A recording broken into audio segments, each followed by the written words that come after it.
Tonight, we're stepping into the world of late-night Texas shifts, where the hours drag on, the silence grows heavy, and sometimes, the shadows watching you are far too real. These are the stories workers never forget. Figures lurking in empty hallways, strange knocks at locked doors, and encounters that defy explanation. When the clock strikes midnight, every sound feels louder, every shadow feels closer, and survival feels uncertain. But before we begin, here's something you should know. Most viewers make one huge mistake. They leave without subscribing. And by doing so, they miss out on the creepiest, spine-tingling tales that only the bravest dare to hear. Don't be one of them. Hit that subscribe button now, because the night shift never ends and the terrors waiting in the dark are only just beginning. So tell me, where are you watching from? And what time is it there? Drop it in the comments, because out here in the dead of night, you're never truly alone. Now, brace yourself, because these are 20 true creepy stories from Texas night shifts.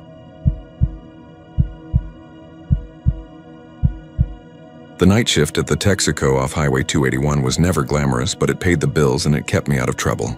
I'd worked there long enough to know every flicker of the buzzing fluorescence, every hum and sputter of the soda machine, and every trick of the shadow when the lights from the pumps threw their glow across the gravel lot. Nights were slow most of the time.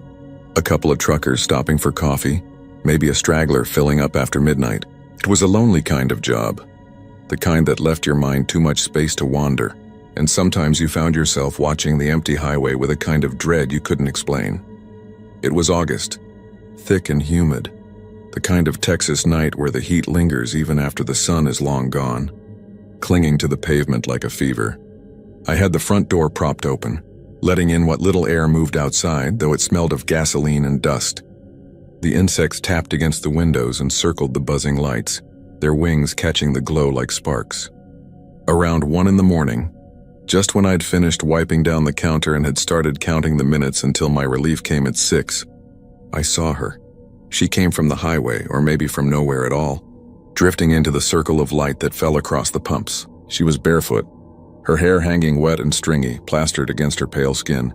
Her dress clung to her knees as if it were damp, torn at the hem and stained with something darker than water. For a moment I thought she might be drunk.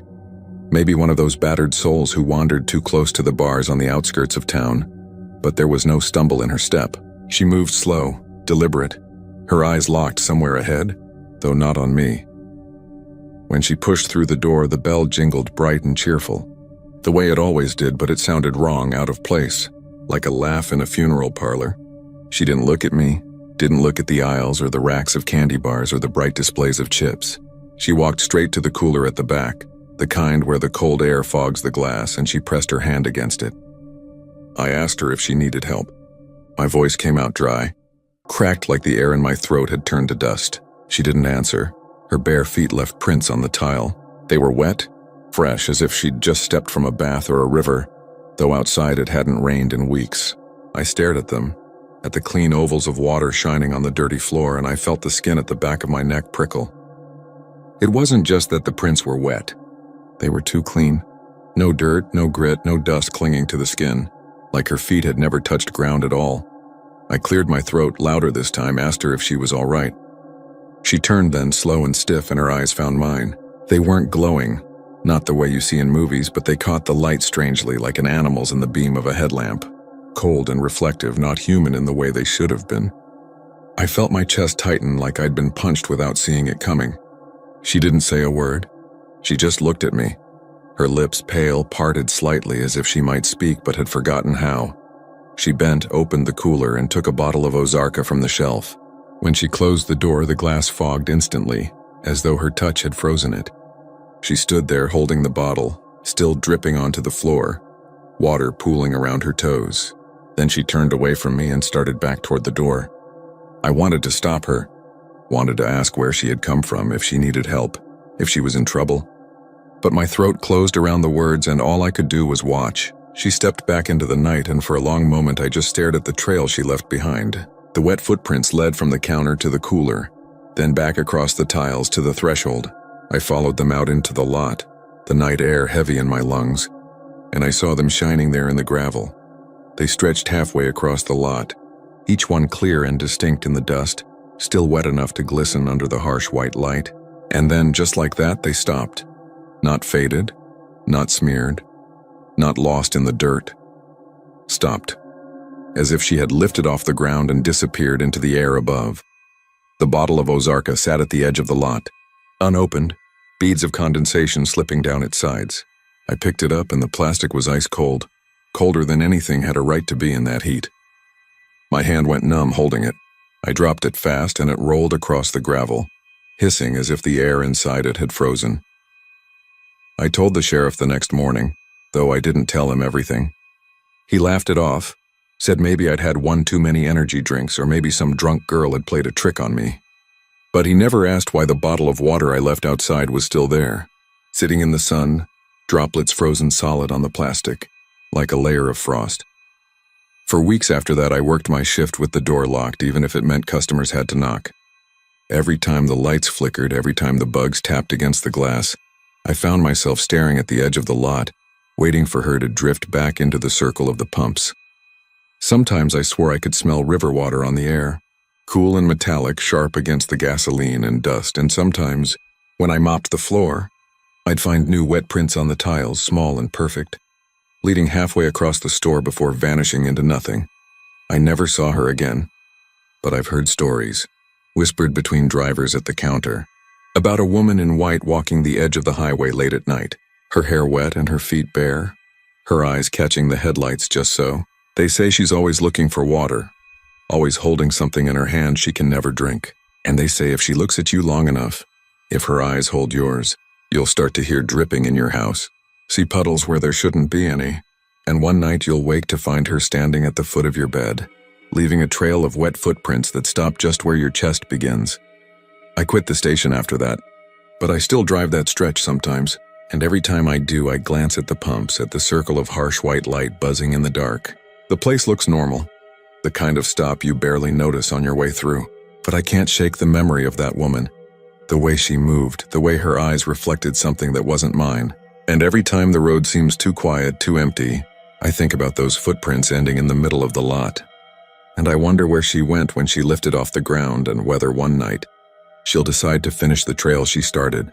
Because some nights, when I'm lying awake listening to the hum of the air conditioner and the whisper of tires far away on the road, I swear I hear the sound of water dripping somewhere in the dark.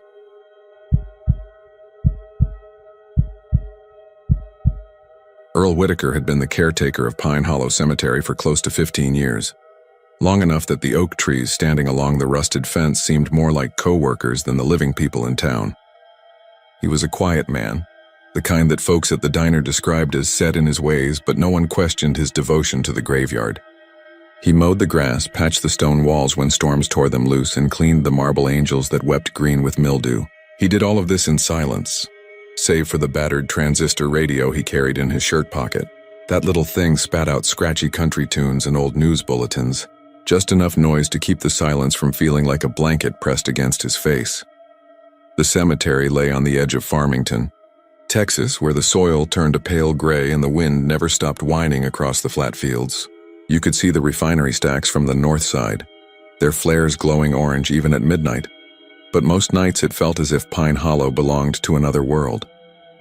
The headstones leaned in crooked rows, their shadows stretching long when the moon was full, and coyotes sometimes padded between the graves, sniffing as if hunting something no longer among the living. Earl never feared the place. If anything, he felt at home in the orderly stillness. It was early September when the whistling started. Earl remembered because the cicadas had gone quiet, leaving the air hollow. He was raking leaves along the southern path, where the Johnson family plots crowded against one another, when his radio picked up Blue Eyes Crying in the Rain. He was humming along under his breath, slow and tuneless, when another sound rose to join his, a whistle, high, sharp, and perfectly in step with the melody. Earl froze with both hands gripping the rake. The hair on his arms lifted. At first he thought maybe some kids were hiding in the cemetery again. He'd caught high schoolers more than once sneaking beer among the stones, trying to spook each other with dares. But when he straightened up and scanned the grounds, there was no one. The nearest houses were a quarter-mile away, and the fence rattled quietly in the wind. The whistle carried on, soft and patient, almost thoughtful. It matched every note from the radio, not rushed, not mocking, just accompanying him. Earl yanked the radio from his pocket, clicked it off, and the whistling stopped. Silence pressed in. The crickets picked up again in the distance. He stood there for a long minute, staring between the rows, then shook his head and went back to raking. But he worked faster, glancing at the shadows with every scrape of the rake's teeth. The next night he stayed later than usual, patching a hole in the iron gate. He'd brought a thermos of coffee, and by 9 o'clock the wind had turned cool. He set his radio on a stone and let it buzz out an old Hank Williams song while he worked. The whistle came back before the second verse. It was fainter this time, drifting from the northern section where the older graves slumped like forgotten teeth. He tried to ignore it, but when he swung the gate shut it grew louder, closer, as though whoever did it wanted him to notice. "Who's out there?" he barked, his voice echoing flat across the stones. The whistle cut off. He left his tools and stalked between the graves, flashlight beam cutting the dark. He called again, anger pushing back the unease crawling in his chest. No answer. He searched the far edge of the cemetery, the fence line, even the cluster of cedar trees where raccoons nested. Nothing but shadows. When he returned to his radio, it was playing static, though he hadn't touched the dial. By the third night, Earl had started carrying his father's old revolver in his jacket pocket. He didn't believe in ghosts. Not really, but he wasn't about to let some prowler toy with him. He waited for the whistling, telling himself he'd fire a warning shot if it came. But the night stretched on, empty but tense, like holding your breath too long. Near midnight, when he finally settled on a bench to drink from his thermos, the radio drifted into Folsom Prison blues. And there it was again. That same high whistle, floating from the darkness in perfect tune. Earl stood slowly, revolver in hand. He shone his light across the graves, but the whistle didn't stop. It was almost companionable, lilting through the cold air as though whoever made it wanted to share the music with him. His skin prickled. He raised the gun, fired a single round into the sky. The bang cracked across the cemetery, scattering a flock of grackles from the trees, but the whistling never faltered. It carried on, steady and calm, until Earl's courage cracked. He grabbed the radio, snapped it off, and half-jogged to his truck. Only when the engine roared did the whistling finally die. The sheriff didn't believe him. "You're hearing echoes, maybe kids playing tricks. Cemeteries attract that kind of foolishness." Earl didn't argue. He'd seen the sheriff roll his eyes when he mentioned the perfect timing of the whistle, the way it followed every note. Still, Earl wasn't about to abandon his job. He returned the next evening, heart pounding, determined to face it. This time the whistle didn't wait for music. He hadn't even turned the radio on before he heard it. A long, lonely tune carried across the rows like a greeting. Earl stood by the gate, sweating despite the cool air. He realized then that the sound wasn't moving. It wasn't drifting from one place to another like a person walking. It came from everywhere at once, as though the earth itself were singing. He forced himself to walk deeper among the stones. The whistle grew clearer, louder, until he swore it was inside his head. His flashlight beam trembled, revealing names carved into weathered granite. McBride, Hawthorne, Greeley. As he passed each, he felt a pressure behind his ears, like voices pushing to be heard. When he reached the center of the cemetery, the whistle stopped. Dead silence. Earl turned slowly, sweat running into his collar. The radio in his pocket clicked on by itself. He hadn't touched it. Static hissed, then a faint voice, not the DJ, not any station he knew. A man's voice, thin and buried in the static. It whispered something that Earl couldn't quite catch, something that sounded like his own name. He dropped the radio on the grass, stomped it until the casing split. The voice faded, but the whistle returned, soft as a lullaby, circling him in the darkness. Earl raised the revolver and shouted again, though his words felt swallowed before they left his throat. He didn't remember pulling the trigger the second time, but the gun barked and the recoil numbed his hand. The bullet hit nothing. The whistle grew louder, joyous almost, as if mocking his effort. That was the last night Earl Whitaker was seen in Farmington. His truck was found parked just outside the cemetery gates, keys still in the ignition, thermos half full of cold coffee. The sheriff searched Pine Hollow for days, but there were no signs of struggle, no footprints beyond Earl's own. The broken radio lay where he'd left it, its speaker cracked but still hissing faint static whenever anyone tried to turn it on. And sometimes, on still September nights, folks driving past Pine Hollow swear they hear music. Not the kind you play on the radio, but a whistle, high and lonesome, weaving a tune only the dead would know.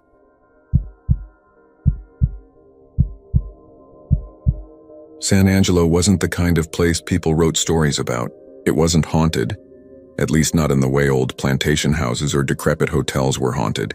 It was a flat Texas town with wide streets that never seemed crowded enough. A few half-abandoned shopping centers, and a regional hospital that loomed over everything like a watchtower.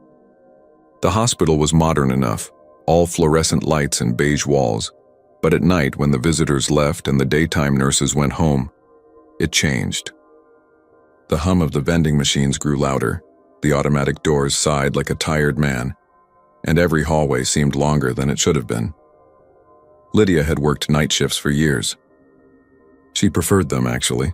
Less chaos, fewer doctors barking orders, fewer families crying in the hallways, but night shifts came with a different kind of burden. You saw things in the half-dark that you didn't see in daylight.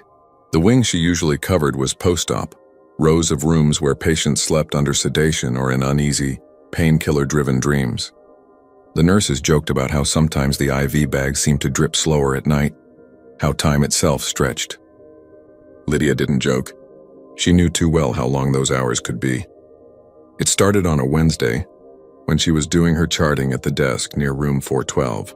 She glanced in, not expecting to see anything, because 412 had been empty for weeks. The last patient, an old man recovering from gallbladder surgery, had been discharged a month ago. Still, she looked in. The bed was neatly made, sheets tucked with military precision. And then, as she was about to look away, she saw it. The sheets rippled as though someone had just shifted their weight beneath them. It wasn't dramatic, no great heave, no sudden collapse. Just the subtle wrinkle you'd see if a person turned slightly in their sleep. Her heart gave a painful little kick. She stood, walked into the room, and flicked on the light. The bed was empty, exactly as it should have been. Sheets crisp and smooth. She reached out to touch them just to be sure. Cold fabric, nothing unusual. She told herself it was her eyes, playing tricks under the dim night lights. Fatigue did that, but it happened again the next night. This time she wasn't alone. A younger nurse, Marisol, was passing by with her chart. Lydia stopped her, nodded toward 412. "Tell me if you see it." They both stood in the doorway. For a minute, nothing. And then, like a sigh pushing through fabric, the sheet creased, then smoothed again. Marisol gasped and clutched Lydia's arm. "No one's in there," she whispered. Lydia nodded, throat tight. She knew the bed wasn't occupied. There was no record, no admission. They both went in, checked beneath the bed, checked the bathroom. Nothing. Just the silence of an unused room and that faint smell of bleach that never fully went away. After that, Lydia couldn't stop herself from watching 412. Every time she walked by, her eyes slid toward the bed. And most times she saw it, a depression forming in the mattress like a body's weight settling in, wrinkles crawling outward across the sheets. Once she swore she saw the faint rise and fall of the pillow, as if someone invisible were breathing there. The other nurses started to notice her behavior. They teased her, asked if she'd finally lost her mind. Hospitals bred superstition, everyone knew that. Patients died, sometimes violently, and grief left stains deeper than blood. But this was different. Lydia wasn't imagining the sound she heard late one shift, the distinct rustle of sheets moving when no one was inside. She wasn't imagining the way the room always seemed colder than the others, a chill that clung to her arms and made her fingertips numb. One night, she went in alone and sat on the visitor's chair by the window. The town outside was dark, only a few distant street lamps glowing. She kept her eyes on the bed, daring it. The air was still, the hum of the hospital muffled, and then the sheets shifted again. This time, they pulled tight across the mattress as though someone had rolled onto their side. Lydia whispered, "Who are you?" Her voice sounded ridiculous, cracked and small. The sheets stilled. Nothing answered, but the next night she didn't have to ask. As she approached 412, she heard a voice, low, raspy, like wind through broken glass. It came from the bed. Just one word. So faint she wasn't sure if it was in her ears or in her head. Cold, she froze. The hair on her arms lifted. Her first instinct was to run, but her feet carried her in. The bed was indented visibly, as though someone heavy was lying beneath the sheets, invisible but present. She reached out a trembling hand, touched the dip. The fabric was icy, colder than any room had a right to be in Texas heat. She reported it, of course. First to the charge nurse, who frowned and told her to get more sleep. Then to the floor supervisor, who sighed and said she'd log the complaint. No one else wanted to hear it. They didn't want rumors of ghosts, not in a place already brimming with grief. But the bed didn't stop moving. And then the sheets weren't the only thing. Lydia began to hear the IV pump beeping in that room, even though it had been stripped of equipment. Once she came in and found the heart monitor on, green line pulsing across a screen that wasn't even plugged into the wall. She tried not to tell Marisol, but the younger nurse cornered her one night and whispered, "It touched me." Her eyes were wide, rimmed with red. I was walking past and the sheets lifted like a hand reaching out. Brushed my wrist. Cold as ice. They both knew then it wasn't just Lydia losing her mind. Something was in 412. Something that had never checked in and never checked out. It escalated fast after that. A patient across the hall woke screaming that a man had been standing at the foot of his bed, pale and dripping wet, his mouth moving like he was drowning. Security was called, but they found no one. Marisol swore she saw a shadow lying in the bed one night, thin and still, with eyes like dark holes staring through the sheets. Lydia stopped sleeping on her off hours. She started digging. The records room in the basement was full of dust and forgotten boxes. She bribed the clerk with a six-pack to let her in. What she found sickened her. Room 412 had been occupied 2 years ago by a John Doe pulled from Lake Nasworthy. A fisherman had found him tangled in weeds, lungs filled with water. He never woke up. Machines kept him alive for weeks until finally the doctors gave up. The family never came. The bed had been his last place in the world. Lydia shut the file, stomach twisting. When she walked back to the ward that night, she knew she'd see him. And she did. 2 sheets were pulled tight, but this time she could make out the clear impression of a man's shape beneath them. Shoulders, ribcage, long legs stretching down the mattress. The pillow sank with the weight of a head.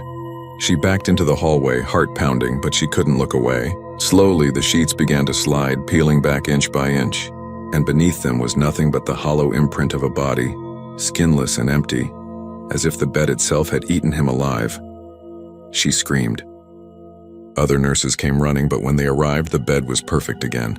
Crisp, clean, waiting. Lydia tried to quit after that, but they told her she had to give notice. So she kept working, kept watching that bed, and on her last night when she went in one final time to strip the sheets, she found them damp, soaked through as though pulled fresh from the bottom of the lake. The smell of rot clung to her skin, and when she turned to flee, the door slammed shut behind her. The sheets shifted. The pillow sank, and this time the voice was clear, sharp as broken bone. Stay. No one saw Lydia leave the hospital that morning. No one saw her again at all. But every night, the bed in 412 wrinkles and sighs, as though 2 people now lie restless beneath the sheets, waiting for the next nurse to walk by.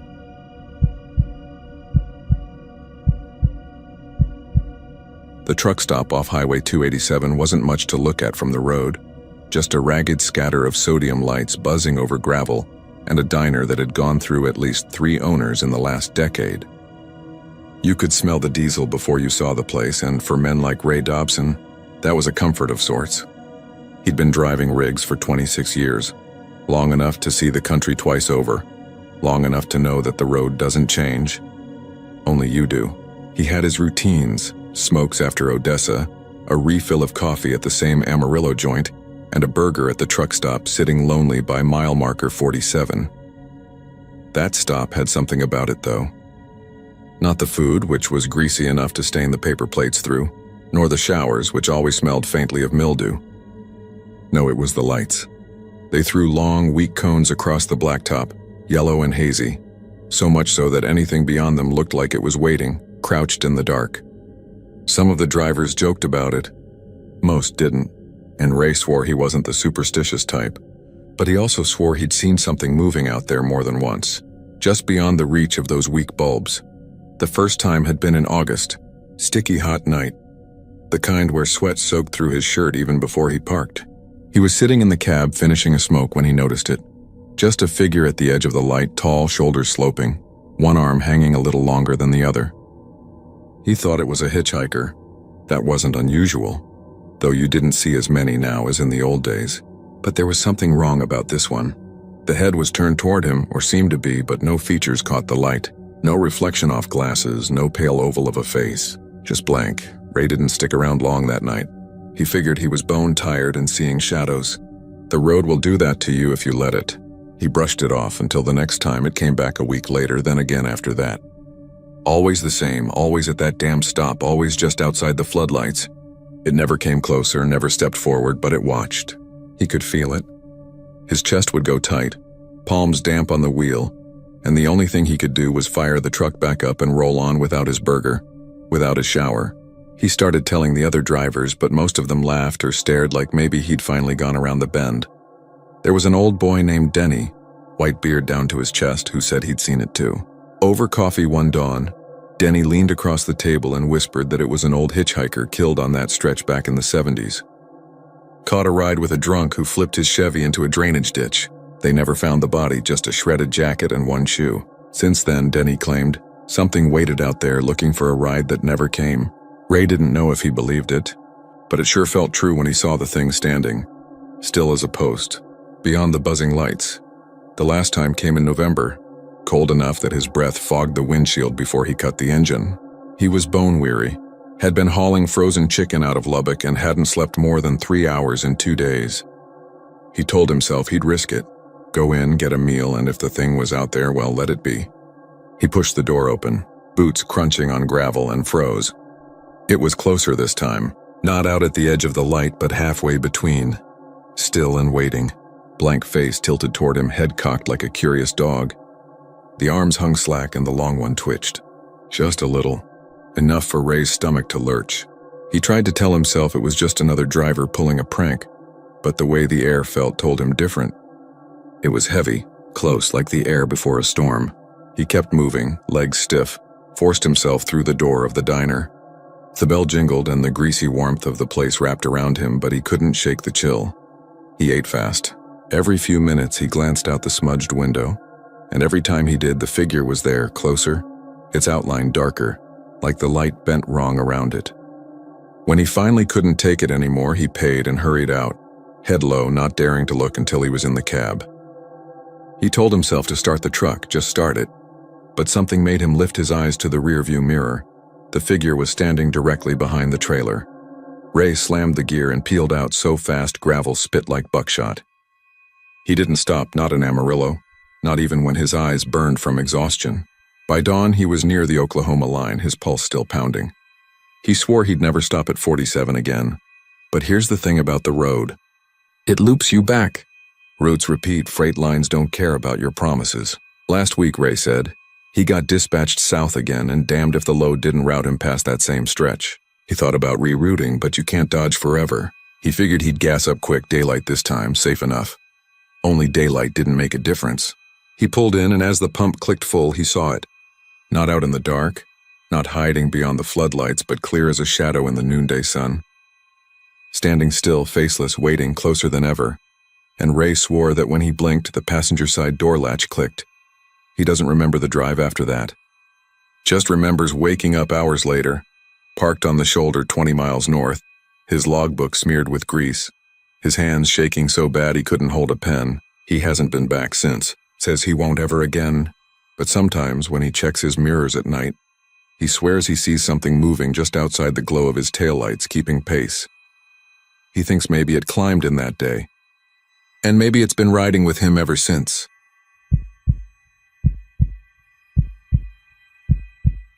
The janitor at Crockett High, his name was Dennis Rayburn, always said he didn't mind the late shifts. He was in his late 50s, the kind of wiry Texan who had lived his whole life in small towns strung along state highways, and the quiet halls of the school gave him a kind of peace. During the day, the building was a storm of slammed lockers, shouted insults, and shrieking laughter, but at night it was his kingdom. Just Dennis, the mop bucket, the hum of fluorescent lights, and the faint smell of pine sol. He had keys to every door, and every corner of the school belonged to him when the sun went down. Crockett High was built in the 70s, all concrete and exposed pipes, a long, low structure that had been added onto over the years like a patchwork quilt. There were wings that dead-ended, doors that didn't open to anything but brick walls, and staircases that seemed to go nowhere. Students told stories about it being haunted, but Dennis never put much stock in those. He'd worked here 20 years, and the only ghosts he knew about were the kids who dropped out and never came back. That night, he was pushing his mop down the science wing when he heard it. At first, it was faint, distant, like an echo, A steady thump, hollow and rhythmic. He stopped mopping and listened, the mop water dripping onto the tile. Another thump, then another. The unmistakable sound of a basketball hitting hardwood. He frowned and checked his watch. 10:45 at night. The gym should have been locked since 6. He'd closed it himself. He knew because he'd walked the whole place, turned off the lights, and slid the heavy chain through the double doors. Kids sometimes tried to sneak in, but they never got past him. Dennis set the mop aside, wiped his hands on his shirt, and started down the hall. The sound got louder as he approached the gym. Not just one ball now, but 2, maybe 3, bouncing in a strange off-rhythm like overlapping heartbeats. It echoed through the walls and down the corridor, too sharp and clear to be anything but real. When he reached the gym doors, the chain was still there, padlocked tight. He pulled on the handles, locked solid. But from inside came the sound of sneakers squeaking on the court, the low bounce of balls dribbling, the rush of movement like a fast break. Dennis bent and pressed his ear to the gap between the doors. For a second he swore he heard voices, faint but urgent. Kids calling out plays, the kind of half-shouted, half-laughed chatter you'd expect at basketball practice. But there wasn't supposed to be practice tonight. There wasn't supposed to be anyone here at all. He stepped back, keys jangling on his belt, and unlocked the padlock. The chain fell with a metallic clatter that seemed too loud in the empty hall. He pushed open the doors. Darkness swallowed the gym. No lights were on, not even the emergency glow above the exits. Just a vast black space, smelling of old varnish and sweat. The sounds had stopped the second he opened the door. Silence pressed in heavy, broken only by the faint hum of the soda machine against the wall. He flicked the light switch by the entrance. Nothing happened. The gym lights, those massive sodium things that took forever to warm up, stayed dead. Dennis muttered under his breath and stepped inside. The air was wrong. It was cooler than the hall, and it carried a faint metallic tang that made his tongue ache like blood. He squinted, waiting for his eyes to adjust, and could just barely make out the pale shine of the court lines in the darkness. The bleachers loomed like cliffs, empty and silent.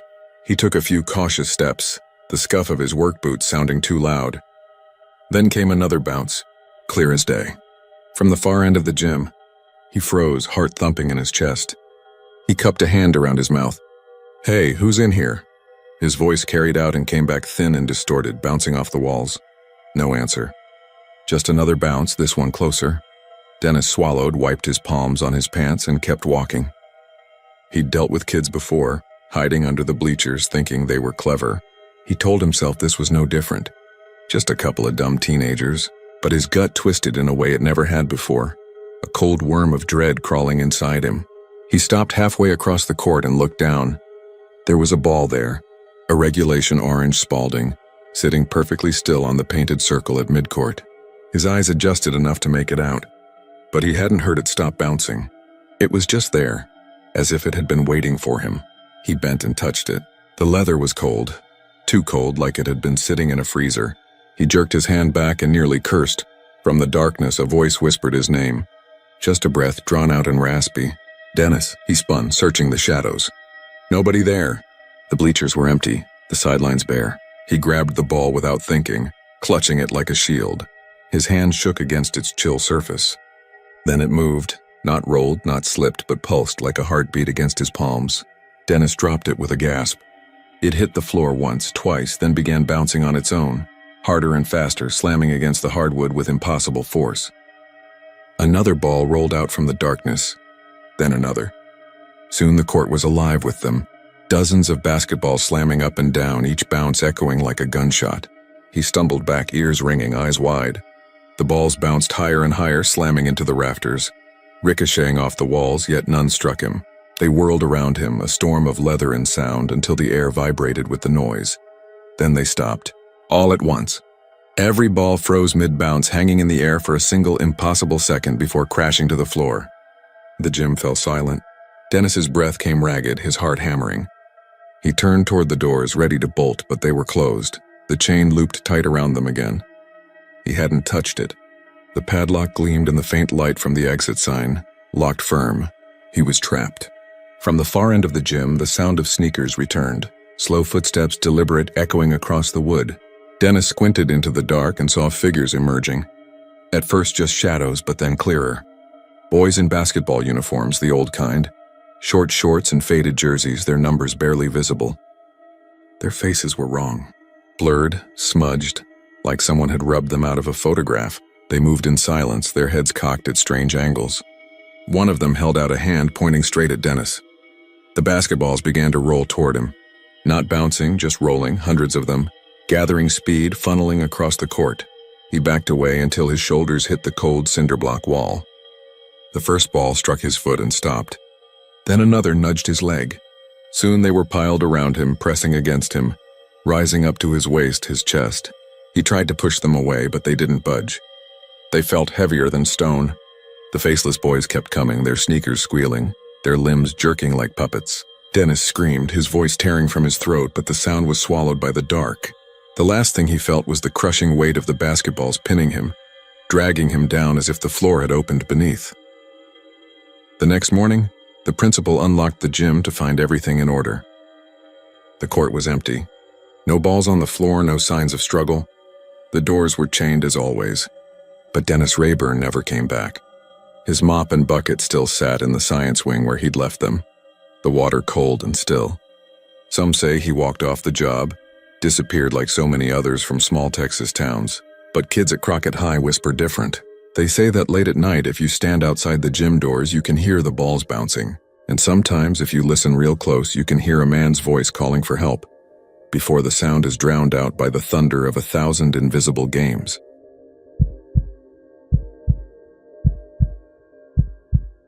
The derricks rose out of the flat land like skeletal giants, their spindly arms creaking against the wind that never stopped moving across the West Texas plains. Midnight on an oil field outside Midland was the loneliest place a man could find himself. More desert than town, more silence than sound. The drilling rigs groaned and hammered, the metallic thuds carrying for miles, the rhythm broken only by the crunch of boots on gravel and the occasional hiss of a flare stack, burning off excess gas, casting an orange glow that pulsed like the heartbeat of something alive. 4 men worked the graveyard shift that night, their shadows thrown long by the rig lights. The dust clung to their faces, their coveralls, their teeth when they grinned nervously at nothing at all. Nights ran together out there. The long hours, the dangerous machines, the paychecks that were good enough to keep them coming back. It was the kind of place where men got used to swallowing their fear along with their coffee. But 2 days earlier, fear had climbed onto the rig and taken one of their own. His name was Jared Cole, 31, wiry, the kind of guy who always had a joke about wives or whiskey. A drawl that stretched everything out like he had more time than the rest of them. Jared had gone into the pit 2 nights ago, checking a jammed line. A pressure valve gave, spraying hot drilling mud with the force of a cannon. They said his body was broken against the steel wall before anyone could blink. The ambulance took what was left away, and the company man had already lined up a replacement before the blood dried. That was the way of oil fields. The earth didn't pause for mourning, but none of the men forgot the sound. That sickening final crack that echoed over the metal. They talked about it in low voices, muttered prayers, curses. They all swore they wouldn't tell their wives the details. And yet, standing under the floodlights with the endless dark pressing in from every direction, it was impossible not to picture Jared's eyes wide open, his jaw slack, the life gone like someone had flipped a switch. It was around 2 a.m. when the wind changed. The air carried something sharp, a metallic tang that cut deeper than the usual smell of grease and diesel. Clay, the driller, was the first to stop mid-step, his flashlight beam catching nothing but the dust swirling across the pad. He didn't say a word, but the others noticed his hand was trembling on the handle. Then, from the direction of the access road, they saw him. Jared. At first it seemed like nothing more than a trick of the lights. A man in a hard hat, coveralls, walking easy. One hand swinging a flashlight, the other tucked in his vest pocket. Just a worker heading back to the rig after a smoke break. But the stride was unmistakable. That lazy, careless swing of his arms. The tilt of his head as though he were already setting up for a wisecrack. Every man froze. The machinery clanging behind them suddenly too far away, too distant, as though the world itself had pulled back. "Tell me I ain't seeing this," muttered Donnie, the derrick hand. He dropped his wrench, the metallic clatter ringing across the pad like a gunshot. No one answered. They couldn't. Because the figure was closer now, moving into the harsh cone of the rig's floodlight, and the truth became impossible to deny. It was Jared. His coveralls were the same faded blue, patched at the knees. His hard hat carried the same scuffed sticker of a cartoon devil with a pitchfork, but his face was wrong. The shadows clung to him no matter how bright the light struck. His eyes seemed too dark, the skin around them hollow, stretched tight. His mouth didn't carry the easy grin they all knew. It hung slack, almost expectant, like a door left ajar in a storm. And when he raised his flashlight, the beam didn't cut the night. It flickered, sputtered, and died, though the way his hand held it never changed. One of the men, Hector, whispered a prayer in Spanish and backed toward the control shack. Clay, who hadn't spoken yet, finally rasped, "He's dead. Y'all know he's dead."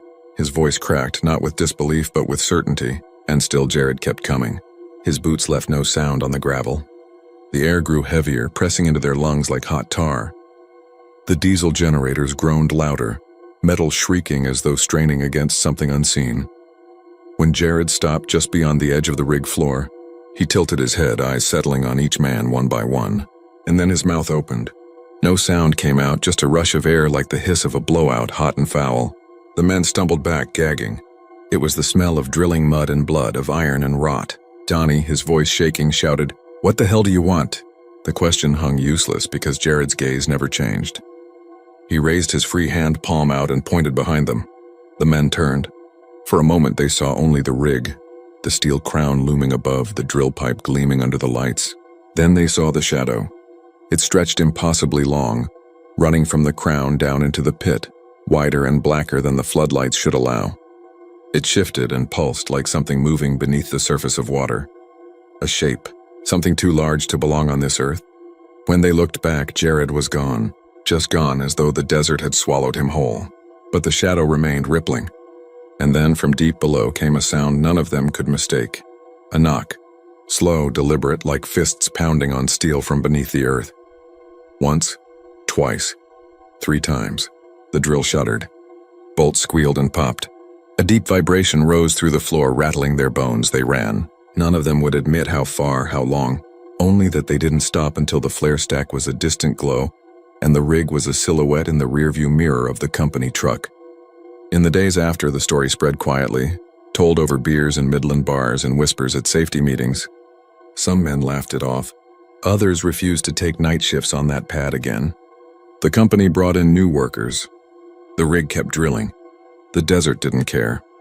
But every man who had been there swore on his life that Jared hadn't just walked out of the dark that night. He had pointed. He had shown them something. And if you drive down that road past midnight with the wind carrying the stink of oil and steel, you can still hear it. 3 knocks from below, steady as a heartbeat, reminding anyone who dares to listen that some debts in the oil fields are paid in more than blood. Would you like me to expand this even further, pushing it deeper into novella length by exploring the men's descent into paranoia and what they eventually discover beneath that rig?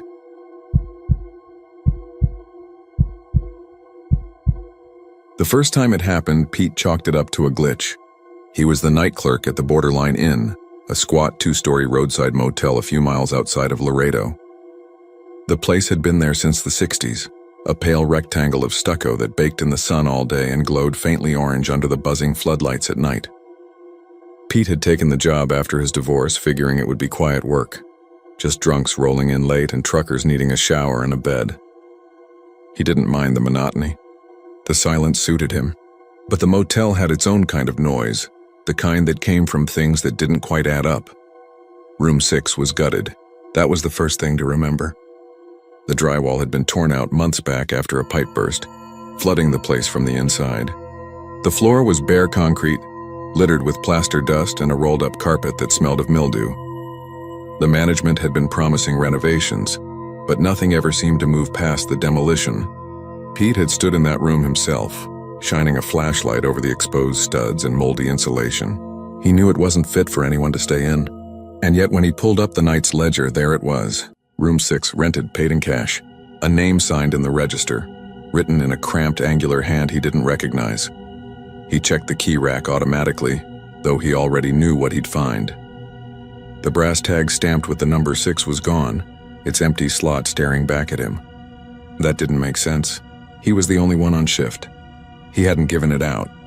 His stomach tightened as he flipped back through the pages of the book, wondering if maybe someone had checked in before he arrived. But the name wasn't one of the usuals. No tired salesman, no oil field crews. The scrawl read, J. Cardenas, Laredo, no phone number, no license plate. Just those letters pressed deep into the paper, as if the writer's hand had been shaking. Pete told himself the simplest thing was most likely the truth. Maybe the owner had been in earlier. Maybe someone on the day shift had accidentally logged it. He considered pulling out his phone to call Miguel, the general manager, but it was nearly midnight and he didn't want to look like he couldn't handle something small. He put the book back, poured himself a cup of bitter coffee from the stained pot, and sat behind the counter trying not to think about it. Still, when the wind shifted and he thought he heard footsteps on the walkway outside, he felt every muscle in his back tense. The next morning, the maid came by with her cart, and Pete caught her by the stairwell.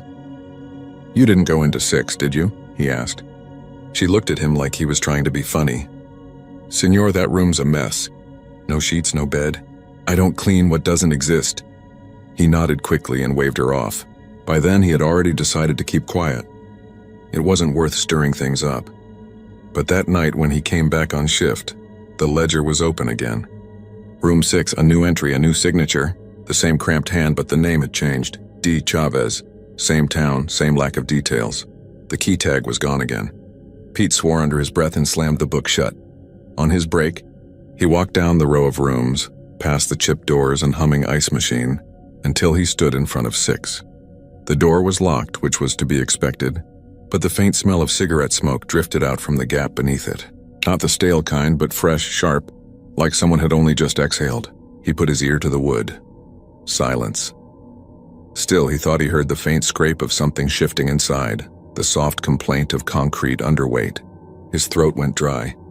He tried the knob once more, rattled it harder, then walked away fast, telling himself he wasn't about to break into a construction site just to prove he wasn't crazy. The nights dragged on like that.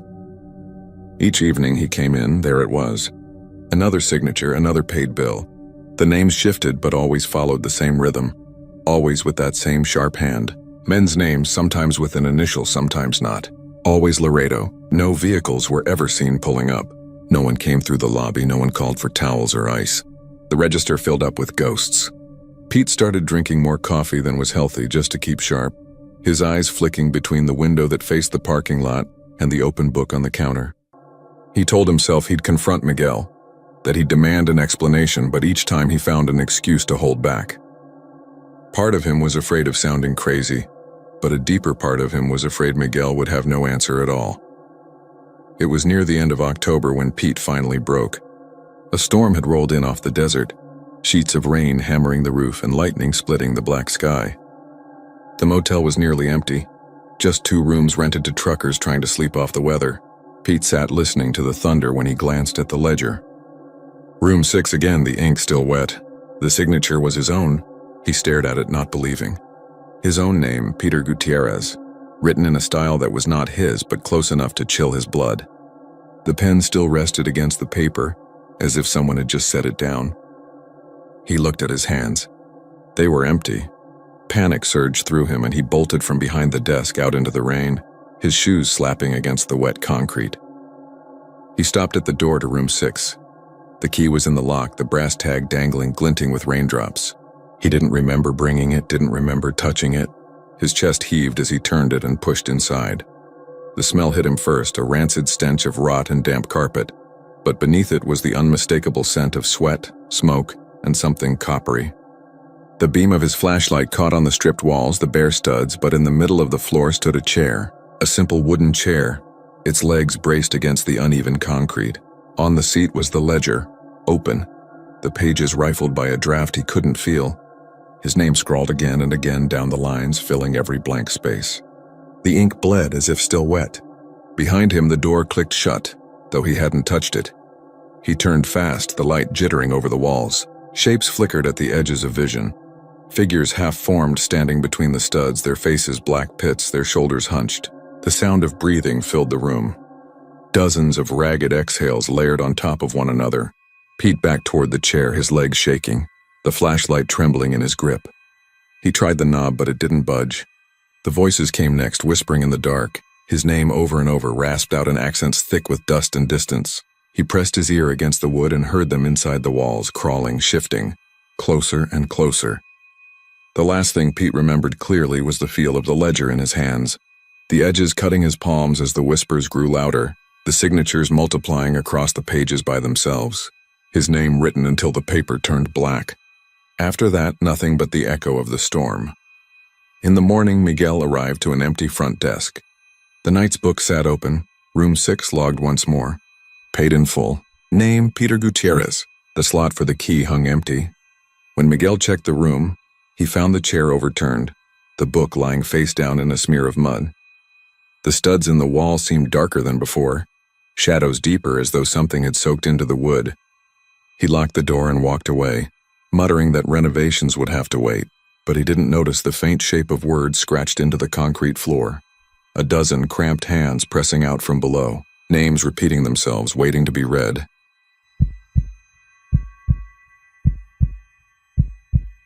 The desert at night had a way of pressing in on you. The air was sharp and dry, so quiet you could hear the blood moving in your ears. Out near El Paso, the border fence sliced across the land like a scar, lit in patches by floodlights that threw long shadows over the mesquite and sand. Officer David Salazar had been on this shift long enough to know the difference between silence that was empty and silence that was full. Tonight it was full.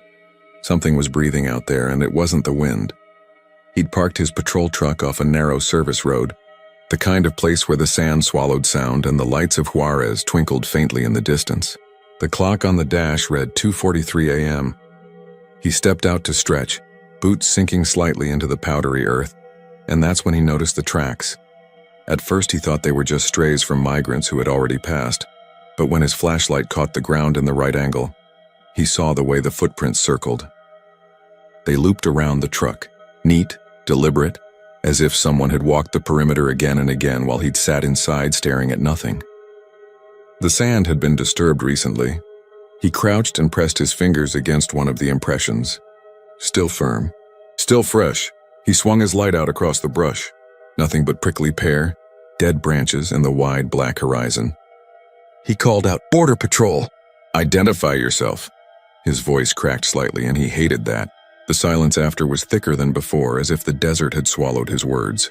He walked a slow circle around the truck, his boots crunching against the sand, comparing his own tracks to the others. The footprints were bare, human but narrow, the arches sharp like whoever left them hadn't worn shoes in a long while. Each toe dug deep into the sand, almost clawed. He tried to follow them outward, but 10 feet past the headlights they dissolved into nothing, as though the desert had erased them on purpose. He climbed back in the cab, locked the doors, and told himself he'd write it up later. The radio squawked, a burst of static, and he nearly jumped out of his skin. Nothing followed. No voice, no call sign, just the hiss of dead air. He adjusted the volume and waited, but the radio stayed empty. Out the corner of his eye, the floodlights on the fence flickered once, twice, then steadied. He rubbed his face, tried to laugh under his breath, but it came out dry and thin. When he glanced at the rearview mirror, the sand behind the truck was marked again. The prints had multiplied, twisting in overlapping circles. He whipped around, shining his flashlight through the back window, but the desert was empty, flat, and endless. The prints were there, though, clear as bone. He hadn't heard a sound. Not a shuffle, not a breath, not a thing. He opened the door, stepped out fast, gun drawn, but the night was still. The wind picked up faintly, carrying the smell of dust and something else he couldn't place. Something damp and metallic that had no business in the desert. "Show yourself," he called. But even his own voice sounded smaller now, as though the desert had leaned closer to listen. He forced himself to walk the perimeter again. The prints were tighter this time, almost brushing the tires. He shone the light ahead, trying to follow them, but again they ended abruptly, dissolving into untouched sand. He thought about calling in backup, but what would he say? That the desert was playing tricks? That invisible feet were pacing his truck? His hand trembled slightly on the radio. He lowered it and swore under his breath. The sound came then. Not footsteps, not human. A dragging sound like something heavy pulled just out of sight. It moved in a slow arc, circling him, staying just beyond the beam of his light. He spun, trying to catch it, but the noise slid behind him each time, always out of reach. His heart pounded, sweat rolling cold down his back despite the chill. He snapped the radio up again, thumbed the button, but all he got was more static, deeper now, a rolling hiss that almost sounded like whispering. He dropped it back to his belt. every nerve screaming at him to get in the truck, lock the doors, and leave. When he turned, the driver's side window was smeared with handprints. Long, wet streaks that hadn't been there a moment before. The flashlight beam quivered in his hand. Each print was too long. The fingers stretched as if pulled like wax. He bolted for the door, ripped it open, and slammed himself inside. The smell hit him then, thick and coppery like old blood cooked in the sun. He gagged, rolled the windows up, locked every door twice, and jammed the keys into the ignition. The engine caught, headlights blazing across the sand. The desert looked the same, but the prints were gone now. Every last one. The ground lay smooth, untouched, as if nothing had ever walked there. He pressed the accelerator and tore back toward the highway, eyes flicking to the mirrors again and again. Behind him, in the shifting dust, something kept pace just outside the cone of the headlights. He couldn't see it, but the sand rippled as though something heavy was running alongside. He floored it, heart hammering, watching the speedometer climb. But the ripples stayed with him, moving easily, effortlessly, like water chasing a boat. He didn't stop until the orange glow of El Paso bled into the horizon, until the radio crackled with the ordinary chatter of other units. His hands shook so badly he could barely hold the wheel. When he finally pulled over at the checkpoint, another officer leaned out of the booth asking if he was all right. Salazar tried to answer, but his throat closed. He stepped out instead, needing to breathe, and that's when he saw it. On the side of the truck, faint but clear, were more prints. Not circling this time, but climbing. Handprints smeared up the metal, fingers too long, leading all the way to the roof where they vanished. He didn't write it up. He never mentioned it again. Not to his shift commander, not to his wife, not to anyone. But every night afterward, when he parked the truck, he checked the sand first. And every night, without fail, he found fresh prints circling, looping tighter and tighter, waiting for him to notice.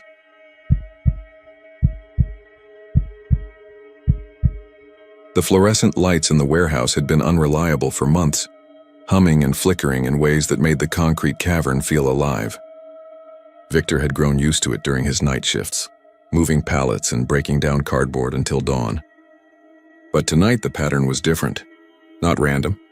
The lamps along the far aisle blinked in a ripple, one after another, like a row of dominoes falling in light, as if something invisible was pacing slowly beneath them.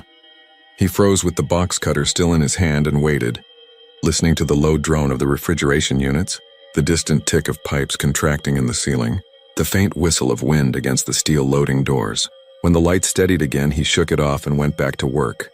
But he couldn't keep from glancing toward that aisle every few minutes. It happened again 20 minutes later. A sequential flicker moving toward the back of the building, smooth and steady. Like footsteps he couldn't hear. He told himself the ballast was shot, maybe a bad circuit. But then he noticed something worse. The ripple always stopped before the last lamp in the line, the one hanging over the locked door to the old storage wing nobody used anymore. He tried to ignore it, stacking boxes until sweat dampened the collar of his shirt, but his eyes betrayed him. They kept searching for that moment, the little disturbance in the glow. It came again, almost on cue, the shimmer of one light dimming, then the next, each flare and fade traveling closer to that forbidden door. He thought about calling maintenance, but he knew the guy who handled electrical work only came during the day, and the manager had told him not to bother with the dead wing of the warehouse anyway. Sealed off, nothing in there worth the power bill, the manager had said with a shrug. Still, when Victor locked up trash in the compactor chute, he caught the faintest draft of air behind that door, not a breeze from vents or fans. This smelled old, sour, like wet insulation and stagnant water, the kind of smell that clings to your clothes. By 2 a.m, the rhythm of work slowed and silence pooled around him like something heavy. He stood in the break room doorway, sipping burnt coffee from a paper cup, staring at the row of lights down aisle 7. He waited, and sure enough, they began to pulse again, this time slower, each bulb flaring, dimming, then the next, all the way until the last lamp above the sealed wing shivered and nearly went out. Victor's chest tightened. He could swear he saw the door handle twitch, just the smallest movement, as if tested from the other side. He set his cup down, spilling coffee across the table, and walked toward it without meaning to. The closer he got, the colder the air felt, though the HVAC system had always run hot at night. His boots scuffed across concrete that seemed to hum with the overhead lamps. When he stopped under the last working bulb, the handle on the sealed door stopped moving. But the smell was stronger now, sourer, with a hint of copper beneath it. He pressed his ear against the cold metal and listened. A sound came through, faint but undeniable. Breathing, deep, labored, with a wet rattle at the end of every exhale. He jerked back, heart hammering, and stumbled against a pallet of shrink-wrapped goods. The sound stopped the moment he pulled away. He thought of calling his manager, but what would he say? That a sealed room in an abandoned wing had somebody inside breathing against the door? He tried to laugh it off, but the sound came out weak, strangled. When he forced himself back to work, every shadow between pallets seemed sharper, and every sound of settling metal echoed too long. His nerves began to fray until he couldn't take it anymore. He decided to check the office for the master key, tell himself he was just being thorough. He found the key ring in the bottom drawer of the shift supervisor's desk, heavy and jangling with dozens of identical blanks. One of them fit the sealed door. He knew it before he tried. The ripple of lights followed him as he walked back down aisle 7. Always a few lamps behind, always catching up to where he stood. By the time he reached the door, his hand shook so badly he could hardly fit the key into the lock. The metal clicked, and the noise echoed like a gunshot in the vast empty building. He turned the knob. The door opened with a groan that raised goose flesh on his arms. The smell rushed out in a wave that made his eyes water. Inside the storage wing, the air was thick, and the darkness was deeper than any he'd ever seen. The fluorescence overhead didn't extend into this part of the building. Only a faint orange glow seeped in from the sodium lights in the loading dock far across the floor. The sound of breathing returned, closer, stronger. Not one breath now, but many, overlapping as though a crowd stood just beyond the edge of the dark. His pulse roared in his ears as he tried to step back, but his boot caught on the threshold and he staggered forward instead. Something moved. Not with footsteps, but with a shuffling drag, like bare skin sliding over concrete. The ripple of the fluorescence behind him surged again, racing down aisle 7, plunging the warehouse into shadow one lamp at a time, until only the bulb above his head still burned. Then it too flickered. He thought he saw them then, just before the light gave out. Shapes. Dozens of them, thin and distorted. Faces too pale, eyes reflecting what little glow remained. Their mouths opened, and the sound that poured out was not breath, but a low, hungering moan. The last lamp failed. Darkness swallowed him. The door slammed shut behind. When morning shift arrived at 6, the warehouse floor was spotless, every pallet in place, every workstation tidy. The sealed door stood locked, same as always. But one lamp above aisle 7 refused to come on, no matter how many times maintenance changed the bulb. And if you stood under it too long, with the building quiet and still, you could swear you heard something breathing on the other side.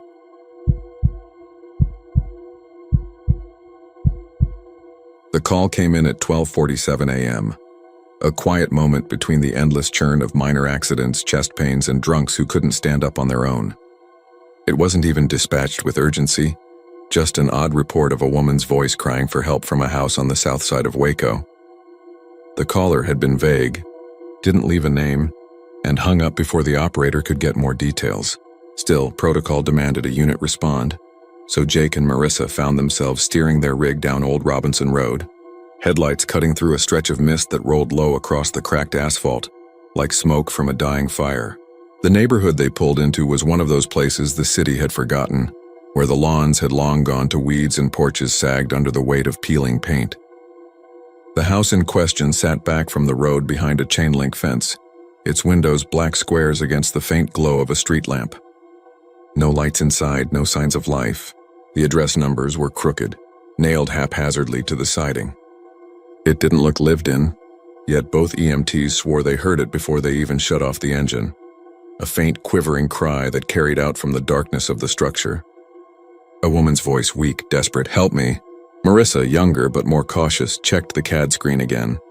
"You sure this is the right place?" Jake only nodded, already unclipping his seatbelt, grabbing the jump bag. He was the type who never hesitated, never let himself believe in anything beyond flesh, bone, and blood to patch back together. But she hesitated as she followed, her eyes lingering on the door that seemed to lean forward as if waiting to swallow them. They pushed through the gate. The hinges squealed, echoing far louder than they should have in the empty street. The air smelled faintly of mildew and iron. The porch boards flexed beneath their boots. When Jake knocked, the sound carried hollowly, like striking the wall of an empty well. No answer, no movement. Yet the voice came again, faint but clear from somewhere deep inside. "Help me, please." They exchanged a look. Jake muttered something about squatters or maybe an overdose victim. Marissa tried the knob. It turned too easily and the door swung inward with a groan. Their flashlights cut across a living room stripped of almost everything. No furniture, no curtains, just bare floors scarred with water damage. Wallpaper peeled in strips curling like parchment. Dust motes churned in the beams of their lights, disturbed by their entry. The air was stale and heavy, carrying that peculiar scent of abandonment mixed with something sour beneath it, like spoiled meat long since scrubbed from the surface but never fully gone. "Hello, EMS," Jake called out. His voice echoed strangely, bouncing off unseen corners as though the house had more depth than it should. "We heard someone calling for help." "Where are you?" The reply was faint from somewhere above them, or maybe below. It was hard to place. "Here, please, I can't move." Marissa's stomach knotted. Something was wrong in the acoustics of the place. The way sound seemed to fold back in on itself, making direction impossible to gauge. She whispered that maybe they should wait for backup, but Jake had already started forward, his boots leaving faint tracks in the dust. The floor creaked with every step. Marissa followed reluctantly, her hand resting on the radio mic clipped to her shoulder. The kitchen was gutted, only rust-streaked plumbing sticking out from where a sink had once been. A staircase sagged upward into shadows, its railing loose and splintered. At the same time, a narrow doorway in the corner hinted at stairs leading down into the basement. From both directions, the voice seemed to call, indistinguishable, the same frail plea bleeding into both spaces. "Help me," Jake cursed softly. "Split up. I'll take up, you check down." She didn't want to argue, not here, not with that oppressive silence pressing in on them, but every instinct screamed against dividing. Still, she nodded, trying to quiet her own nerves, and turned toward the basement steps. They were narrow, steep, and coated in dust. Her flashlight beam shook across the walls as she descended, catching faint scratches etched into the plaster. Long parallel lines like claw marks. She paused, heart hammering, then forced herself onward. The basement was mostly empty. Cinder block walls damp with seepage, the floor cracked and uneven. A rusted water heater squatted in one corner. The air was cooler here, thick with the smell of earth. She swung her light in slow arcs. "Hello? This is EMS. Are you injured?" The voice came again, so close she nearly dropped the flashlight. Right behind her ear, soft and urgent. "Help me," she spun. Nothing, just bare wall. The beam quivered in her trembling hand. And then she realized the dust on the floor was disturbed. Tracks, faint outlines of bare feet, small, leading toward the far wall and stopping there as if whoever had made them had walked straight into the cinder block and vanished. Her throat tightened. She fumbled for the radio, trying to call Jake. But all that came back was static, a distorted crackle that almost sounded like breathing. Upstairs, she heard a sudden crash, wood splitting. Jake shouting something she couldn't make out. She bolted back up the steps, taking them two at a time, her pulse pounding in her ears. The second-floor landing was a skeleton of rooms, doors hanging loose, wallpaper shredded. Jake stood frozen in the hallway, his flashlight fixed on an open bedroom. His face was pale, his mouth half open. Marissa followed his beam. The room was stripped bare like the rest, except for a single bed frame in the corner. On it lay a stained mattress, sagging and torn open, stuffing spilling out. And on that mattress, for the briefest instant, she swore she saw the outline of a woman, frail and broken, arms reaching toward them. Then the light flickered, and it was only the empty mattress, dark stains spreading like old shadows. Jake cursed again, harsh and raw. "You saw that, right? Tell me you saw that." Before she could answer, the voice rose again, louder this time, from all around them. A chorus of whispers blending into the same plea, echoing through the walls. "Help me, please, help me." The sound filled every corner of the house, vibrating the floorboards under their boots. The walls seemed to breathe with it, the air pulsing in time with the cries. Marissa grabbed Jake's arm, yanking him back toward the stairs. He didn't fight her this time. They stumbled down, nearly tripping over each other, and burst through the front door into the cool night air. The voices cut off the instant the door slammed shut behind them. Silence, complete and total, save for their ragged breathing. They backed down the porch steps, eyes fixed on the house. The windows were still black, but now, behind the glass, faint shapes seemed to move. Figures shifting in the darkness, pale faces pressed to the panes for only a moment before slipping back. The chain-link gate rattled, though no wind blew. Jake fumbled for the radio, his hands shaking. He called dispatch, his voice hoarse, reporting the house as empty, no patient found, requesting police to secure the property. He didn't mention the voices, the shapes, the impossible echoes. Neither did Marissa. They just stood there, waiting. until the distant sound of sirens finally broke the silence. But even as they climbed back into the rig, even as they pulled away from that forgotten street, Marissa swore she heard it one last time, carried faintly through the night air like a whisper clinging to her ear. "Help me, please, don't leave me here." And when she glanced in the side mirror, she thought she saw the back doors of the ambulance shift ever so slightly, as if something unseen had climbed inside.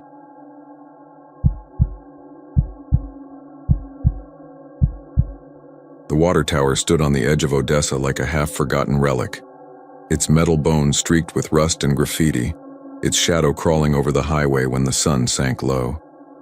Folks in town didn't pay much attention to it anymore, just another piece of industrial junk that loomed over the scrubby lots and cracked blacktop. But there was one man who watched it every night, and he swore on his life that something climbed its ladder after dark. He never saw it come back down. The man's name was Harvey Cole, a 59-year-old security guard who had spent too many years in the desert heat and too many nights alone on the job. He worked the midnight shift patrolling the industrial park west of town, a dead place after sundown where the air smelled of oil, hot asphalt, and the faint rot of wind-blown trash. His shack sat near the chain-link fence a few hundred yards from the tower. From his window he could see the ladder running up its side like a crooked spine. At first he thought it was kids. Odessa had its share of bored teenagers, the type who'd spray their tags on the tower's belly or sneak up there to drink beer and smoke weed under the stars. But Harvey knew kids, and he knew what he saw wasn't kids. The first time it happened, he had been sipping coffee from his thermos when movement caught his eye. Something was climbing. He swore he saw a long, pale shape crawling rung by rung, silent as death. It moved too slow, too careful, and it didn't have the loose swing of a kid drunk on cheap whiskey. By the time Harvey reached for his flashlight, the shape had already disappeared into the darkness above. He waited, staring at the ladder, but nothing ever came down. Night after night it kept happening. Some nights he swore he saw hands, long-fingered and too white, slipping over the rungs. Other nights he thought he glimpsed the bend of a spine or the ripple of skin. Always climbing, never returning. He told his supervisor once, half joking, but the man just laughed and told him to stop drinking on the job. Harvey didn't drink. He barely slept. He just watched. One night in late August, when the air shimmered with heat even past midnight, and the crickets sang loud enough to make a man crazy, Harvey decided he couldn't stand it anymore. He left his shack and walked across the gravel lot with his flashlight and his sidearm holstered at his hip. The tower rose in front of him, skeletal against the pale Texas moon. The ladder stretched up and up into the tank's shadowed belly. He stood there for an hour, sweat soaking through his uniform shirt, until he saw it. The ladder trembled. Something pale slid into view, dragging itself upward. He raised his light and swept the beam across the rungs. For a moment he saw a hand, skin the color of bone, fingers bent at wrong angles, nails black with grime. Then the hand pulled out of the light up into the dark. He shouted, his voice cracking the silence, but nothing answered.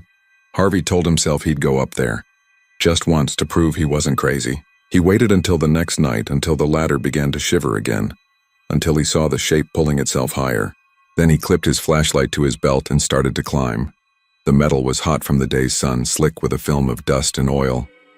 His boots clanged against the rungs as he pulled himself higher, heart pounding, breath rasping.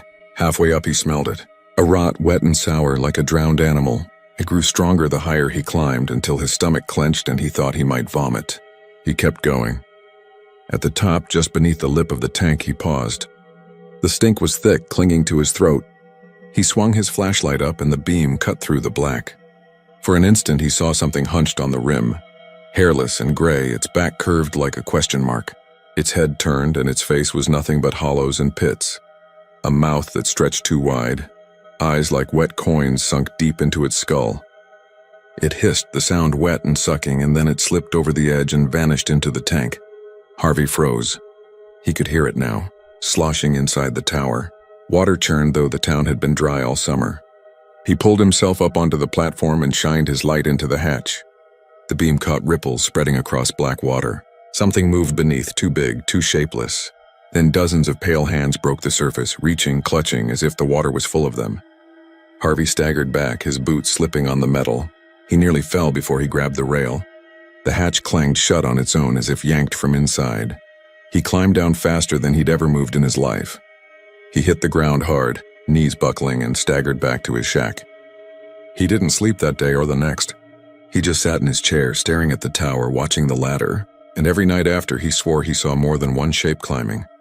2, 3, sometimes a whole line of them, pale and silent, slipping up into the tank, never coming back down. The town didn't believe him.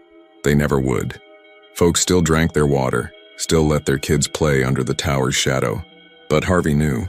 He could smell the rot in the tap water now, faint but there. He knew it was only a matter of time before whatever lived inside that tank didn't bother climbing back in.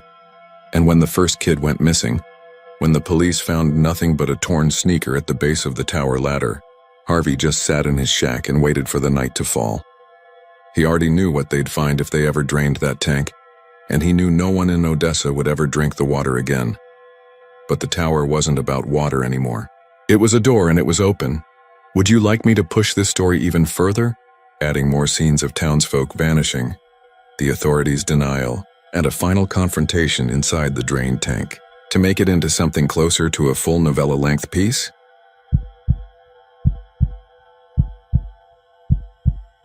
The funeral home sat at the edge of Galveston's quieter district, where the Gulf winds rattled loose shutters and the salt in the air ate slowly at the paint of old houses.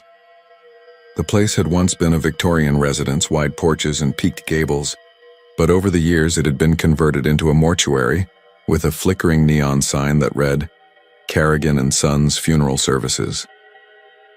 Locals said it had been in the Carrigan family for 4 generations, though the Sons had long since left Galveston, and the only Carrigan left was Thomas, a mortician pushing 50 with thinning hair, liver spots on his hands, and a steady temperament that made him suitable for the trade. He was not a man given to fancy or imagination. His world was embalming fluids, pale cosmetics, refrigeration units that hummed in the basement, and the patient, unending stillness of the dead. That night, a storm was pushing in from the Gulf. The clouds gathered like bruises, and the wind carried a fine mist of salt and moisture up the streets. The last service of the day had ended just before dusk, a modest ceremony for a young woman named Denise Howell, whose car had wrapped around a pine off Highway 87. The mourners had filed out quietly, sniffling into damp tissues, leaving behind the faint smell of lilies and candle wax. Thomas had watched them go with the practiced solemnity of his profession. When the door shut and the parking lot was empty, he went about his work, extinguishing candles, collecting wilted flowers, stacking hymnals in their neat piles. The casket rested at the front of the viewing room, a walnut piece with brass handles polished to a gleam. Inside lay Denise Howell, 24. Her forehead stitched where glass had torn through, her face restored with a painstaking hand to a kind of serene calm. Thomas had done well on her. Even the mother, with her swollen eyes and trembling hands, had whispered thank you through sobs. Those words had warmed him briefly in a way that little else did anymore. By the time the thunder cracked, the funeral home was silent except for the creak of the old rafters. Thomas locked the front door, dimmed the lights, and began moving toward his office in the back, thinking of the pot of coffee waiting for him. That was when he heard it. 3 soft thuds, muffled but distinct, coming from the direction of the casket. He froze in the hallway. For a moment he thought it was his imagination, the settling of wood, the storm shaking the house. Then it came again, harder this time. Knock, knock, knock. Thomas's heart thumped against his ribs. He had prepared thousands of bodies over the years, and every mortician heard stories. Gas escaping from lungs that made the dead moan, muscles twitching, limbs jerking as rigor mortis set in. But knocking from inside a sealed casket was something different, something that made the air in his lungs taste sour. He walked back into the viewing room, his shoes tapping against the tile. The casket sat where it had before, silent, its brass fixtures catching the dim light. He stood before it, listening. For nearly a minute there was nothing but the distant rumble of thunder. Then a single, deliberate knock came from inside, sharp enough to leave no doubt. Thomas whispered to the empty room, "No, that's not possible." The practical part of his brain leapt to explanations. Maybe a raccoon had gotten into the walls. Maybe the storm was rattling something loose. But the sound had come from the casket, of that he was certain. His hands trembled as he reached for the lid. The embalming process meant Denise Howell could not be alive. He himself had drained the blood, replaced it with formaldehyde, sutured the incisions. There was no way, no earthly way she could be knocking. Still, the noise came again, this time a rapid series, frantic, desperate pounding. His fingers grazed the brass latch, and for an instant he thought he heard something else, faint but unmistakable. The muffled scream of a woman, gagged by satin and wood. He staggered back, knocking over a vase of lilies that spilled water across the floor. "No," he whispered again, his voice cracking. The casket shuddered as if something inside was throwing itself against the lid. Thomas's legs nearly gave out. His training, his decades of work with the dead, told him this was impossible. Yet here it was, happening before him, undeniable. Lightning split the sky outside, illuminating the room in a brief white glare. For a fraction of a second he thought he saw the lid bulge upward, as if swollen with pressure from within. He backed toward the door, sweat running cold down his back. But he knew he couldn't leave. He was the caretaker. If something was inside that box, if there was the slightest chance the girl was somehow alive, it was his duty to act. His breath came in ragged pulls as he forced himself forward, grasped the latch with both hands and flipped it open. The lid creaked as he pushed it back. Denise Howell lay inside exactly as he had left her. The silk lining cradled her head, her hands folded across her chest. Her lips were pale, her skin waxen, but her eyes were open, wide open, staring straight at him, and her mouth hung in a silent scream. Thomas reeled, clutching at his chest. The knocking had stopped, replaced by a suffocating silence broken only by the rain hammering the windows. He leaned over, staring at her face, waiting for movement, for breath, for the slightest twitch. Nothing came. Her eyes, though, did not close. They seemed to accuse him, to plead with him, to burn through the dimness of the room. He slammed the lid shut, gasping. His pulse rattled in his ears. He staggered back into the hall, clutching the wall for support. The house groaned with the storm, the wind howling through cracks, but he could still hear it faintly beneath the chaos of the weather. The knocking had started again. He fled down the hall into his office, slammed the door, and pressed his back against it. His hands shook so violently he could barely manage to pour himself coffee, spilling it across the desk. For nearly an hour he sat there listening to the storm, convincing himself it had been his mind, a trick of exhaustion and grief. But when the storm passed and the gulf was calm again, he ventured back into the viewing room. The casket was still closed. The lilies lay scattered on the floor, and carved deep into the wood of the lid, as if by fingernails scraping in desperation, were 3 words gouged into the polish: "Let me out." The sight drained all warmth from his body. He felt his knees weaken, bile rise in his throat. He turned, staggering toward the door, fumbling for his keys. He had to leave the place, abandon it to the darkness and the sea air. But as he reached the foyer, the overhead lights flickered, then died, plunging the funeral home into a heavy gloom. And from every closed casket in the building, from the showroom, from the embalming rooms, from the basement, rose the sound of pounding fists, dozens of them, beating in unison, a dreadful chorus of the dead demanding release. Thomas collapsed against the door, clawing at the lock, but his own trembling fingers betrayed him. Behind him, the knocking grew louder, closer, angrier. He knew, with a clarity that chilled him to the marrow, that Galveston's funeral home was not just a resting place for the dead. It was a prison, and tonight the prisoners wanted out.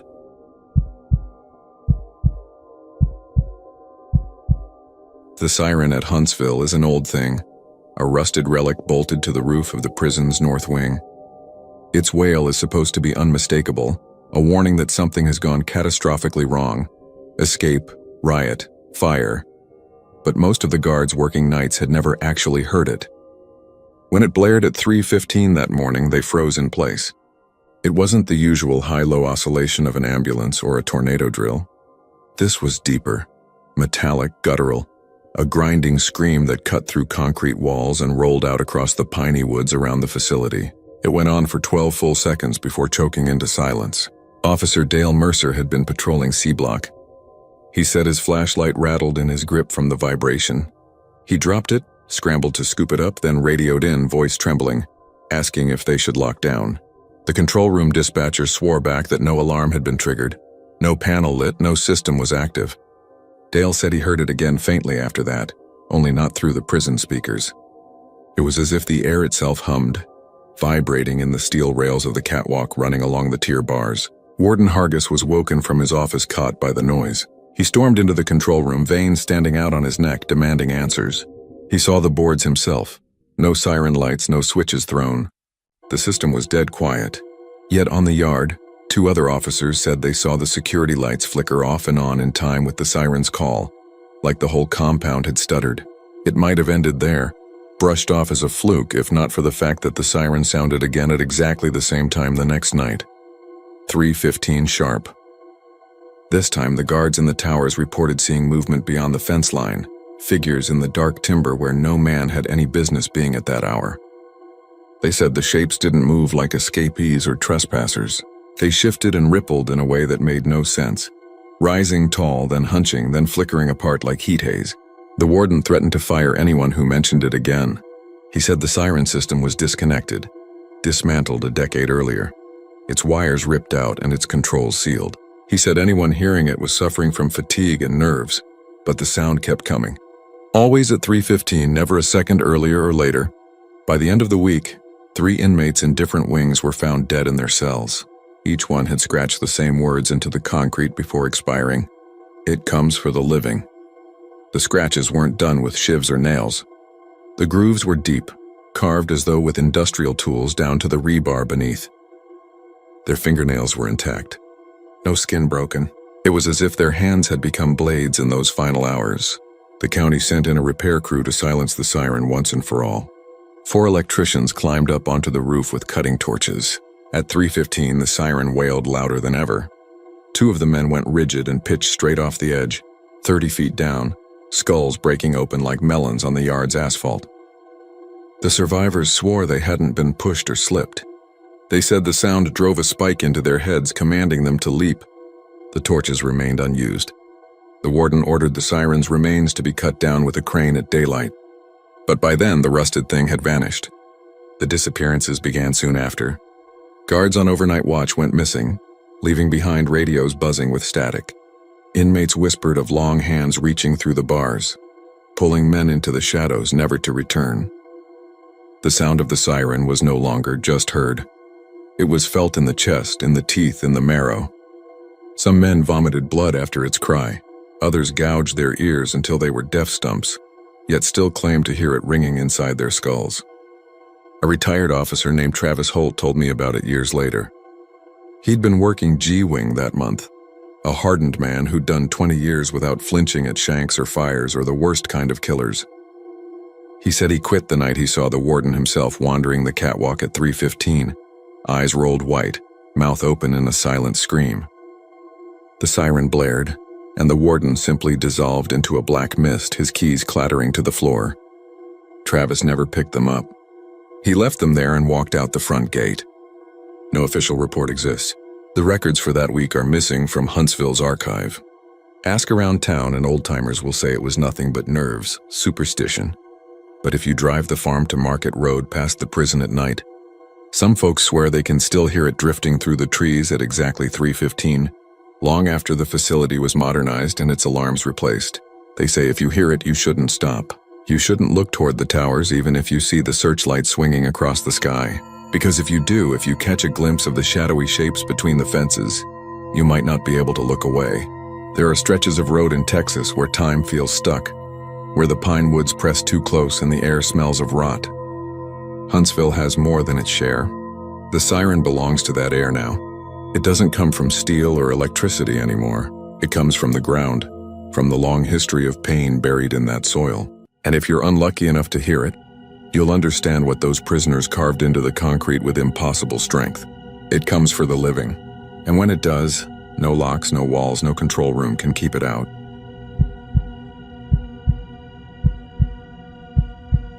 On weeknights, when the highway was nothing but a ribbon of blacktop cutting across the Texas desert, Eddie Rangel cleaned the rest stop off I-10. He was 61, his back crooked from decades of hauling freight, and his knees ached worse when the storms rolled in from El Paso. He worked slow, pushing the mop in long arcs across the tile, humming ranchera songs under his breath while the fluorescent bulbs buzzed overhead. The men's room smelled of bleach and stale piss, the kind of smell that lingered no matter how much disinfectant you drowned the grout in. He had grown used to it, the way some people grow used to loneliness. It was 2 in the morning when he noticed the mirror fogging. He had just wrung out the mop and was bent over the bucket when he looked up. The glass above the sinks was misting in the center, as if someone were leaning close and breathing against it. Eddie froze, the mop handle slick in his hand. He waited for the warmth of a hidden pipe, a blast of faulty air conditioning, anything to explain the sight. But the air was still. The vents rattled faintly but pushed nothing. The night was cold enough to make his knuckles stiff. Yet that patch of fog spread wide like breath dragged across the glass again and again. He told himself it was nothing. A trick of humidity. He had worked these restrooms for nearly a decade. He had heard coyotes scream in the scrub outside, had seen headlights crawl past in the dead of night, had even found a body once, slumped over the steering wheel of a Pontiac in the lot, the man's chest hollowed by a heart attack. Nothing surprised him anymore. But the mirror was harder to explain. He wiped the fog away with his rag. It returned within seconds. He stepped closer. The fogged glass looked like a face pressed near, features not quite visible but there, smudging the reflection into something warped and human. His stomach turned. He muttered a curse in Spanish and shoved the rag harder. The face seemed to follow. That was when he heard it. The stall door at the end creaked slowly, like weight shifting against it. He had checked the stalls when he came in. They were empty, all but one locked from a busted latch. He stared down the row of metal doors, their bottoms showing nothing but shadow and tile. No boots, no shoes. Nothing moving. The creak came again, softer this time, then a dragging scrape like someone's hand sliding along metal. Eddie swallowed. His throat felt dry. He gripped the mop handle like a weapon and called out, "Restrooms closed. If you're in here, you need to leave." His voice came out thinner than he liked. No answer. The scrape stopped. The silence that followed was heavier than before. The hum of the fluorescent lights suddenly too loud. The buzz prickling at the base of his skull. He glanced at the mirror again. The fog had spread until the glass looked clouded, and in the haze he could see letters forming, crooked like a child's handwriting. He leaned in despite himself. The words etched out, "Not done." The mop slipped from his grip and clattered against the tile. The sound echoed. Eddie backed away toward the door, heart pounding so hard he could feel it in his ears. He was halfway out when the faucets hissed to life. All 3 sinks ran at once, water gushing, splattering against porcelain. The smell of bleach vanished beneath something sour and coppery. He caught the stench before he understood it. Blood. He stumbled into the hall. The vending machines hummed. A Pepsi logo flickered neon blue. The emptiness of the building pressed around him. For a moment, he considered leaving. He could get in his car, drive home, and never return. But the job was all he had, and old habits were hard to break. Besides, he had seen things before. Shadows. Tricks of the desert night. If he quit every time the world scared him, he'd have died broke decades ago. He forced himself back in. The sinks had gone silent. The smell lingered faintly, metallic on his tongue. The mirror was clean, no words, no fog. His reflection looked pale, eyes wide. He stared until he felt foolish. Then he bent to pick up the mop. A stall door slammed shut. He bolted upright. The farthest stall now showed a shadow beneath it, 2 feet. Bare feet, gray-skinned, toes curled against tile. They didn't move. They didn't shift their weight. They simply stood there, patient. "Who's there?" he asked, his voice barely above a whisper. The feet slid backward, slow, as if melting into the dark.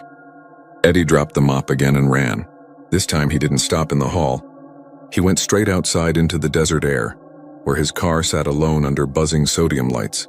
His breath plumed white. The sky stretched wide above, the stars crisp as broken glass. He looked back once, the restroom windows glowed dimly. In one of them, for the briefest instant, he saw a face watching. White, formless, pressed against the glass as though desperate to get out. Eddie didn't go back that night. But he returned the next evening, because the job demanded it. He mopped the floors, he scrubbed the sinks, he kept his eyes away from the mirror. Yet every night after, the fog returned. Sometimes it formed words, sometimes it showed faces. The stalls would groan, the faucets would run red, and the smell of blood filled the room until his stomach clenched. One morning, truckers found Eddie's car parked crooked in front of the rest stop. Driver's side door open, keys still dangling in the ignition. The men's restroom smelled faintly of bleach. The floors gleamed. The sinks were dry. but the mirror was fogged over from edge to edge. Words etched clear as daylight. Still not done, they never found Eddie. But on the lonelier nights along I-10, when the wind howls through the scrub and the desert air feels colder than it should, truckers swear they see a man in coveralls mopping the rest stop bathroom. His reflection doesn't always move the same way he does. And sometimes, if you're unlucky enough to wash your hands there, the mirror fogs up and you feel a breath on the back of your neck, warm against the cold, whispering words you'll wish you hadn't heard.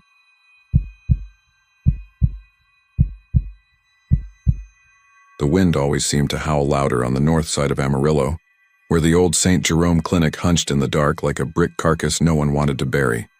Folks said it had been closed for more than 30 years after some scandal about malpractice, missing records, a fire that had started in the children's ward and left black streaks up the stairwell walls.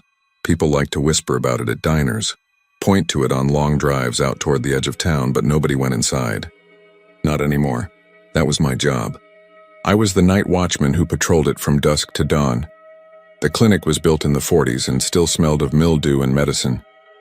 A broad one-story sprawl with faded yellow paint clinging to crumbling plaster, windows bricked over in places, others gaping open like broken teeth. The county leased it cheap to a storage company that filled half the rooms with old files and medical equipment, the kind of things you couldn't throw away but didn't want in your main building. The company paid me to make sure no kids broke in. No vandals spray-painted demons on the walls, and no drifters slept in the hallways. At first, it felt easy money. I'd done security work before, spent long nights sitting in a booth by a gate. But here there was no booth, no gate. Only me, a flashlight, a jangling ring of keys, and the echo of my boots down endless empty corridors. It started in late October, on a Monday.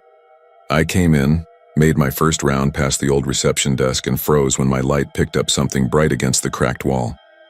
It was a piece of paper taped neat and clean with a drawing in crayon. A stick figure house with a red roof, a blue sky, a smiling sun, the kind of thing a kid would bring home from kindergarten. I took it down, puzzled, checked the wall for tape residue, then checked the doors and windows nearby. Everything was locked. No footprints on the dusty tiles.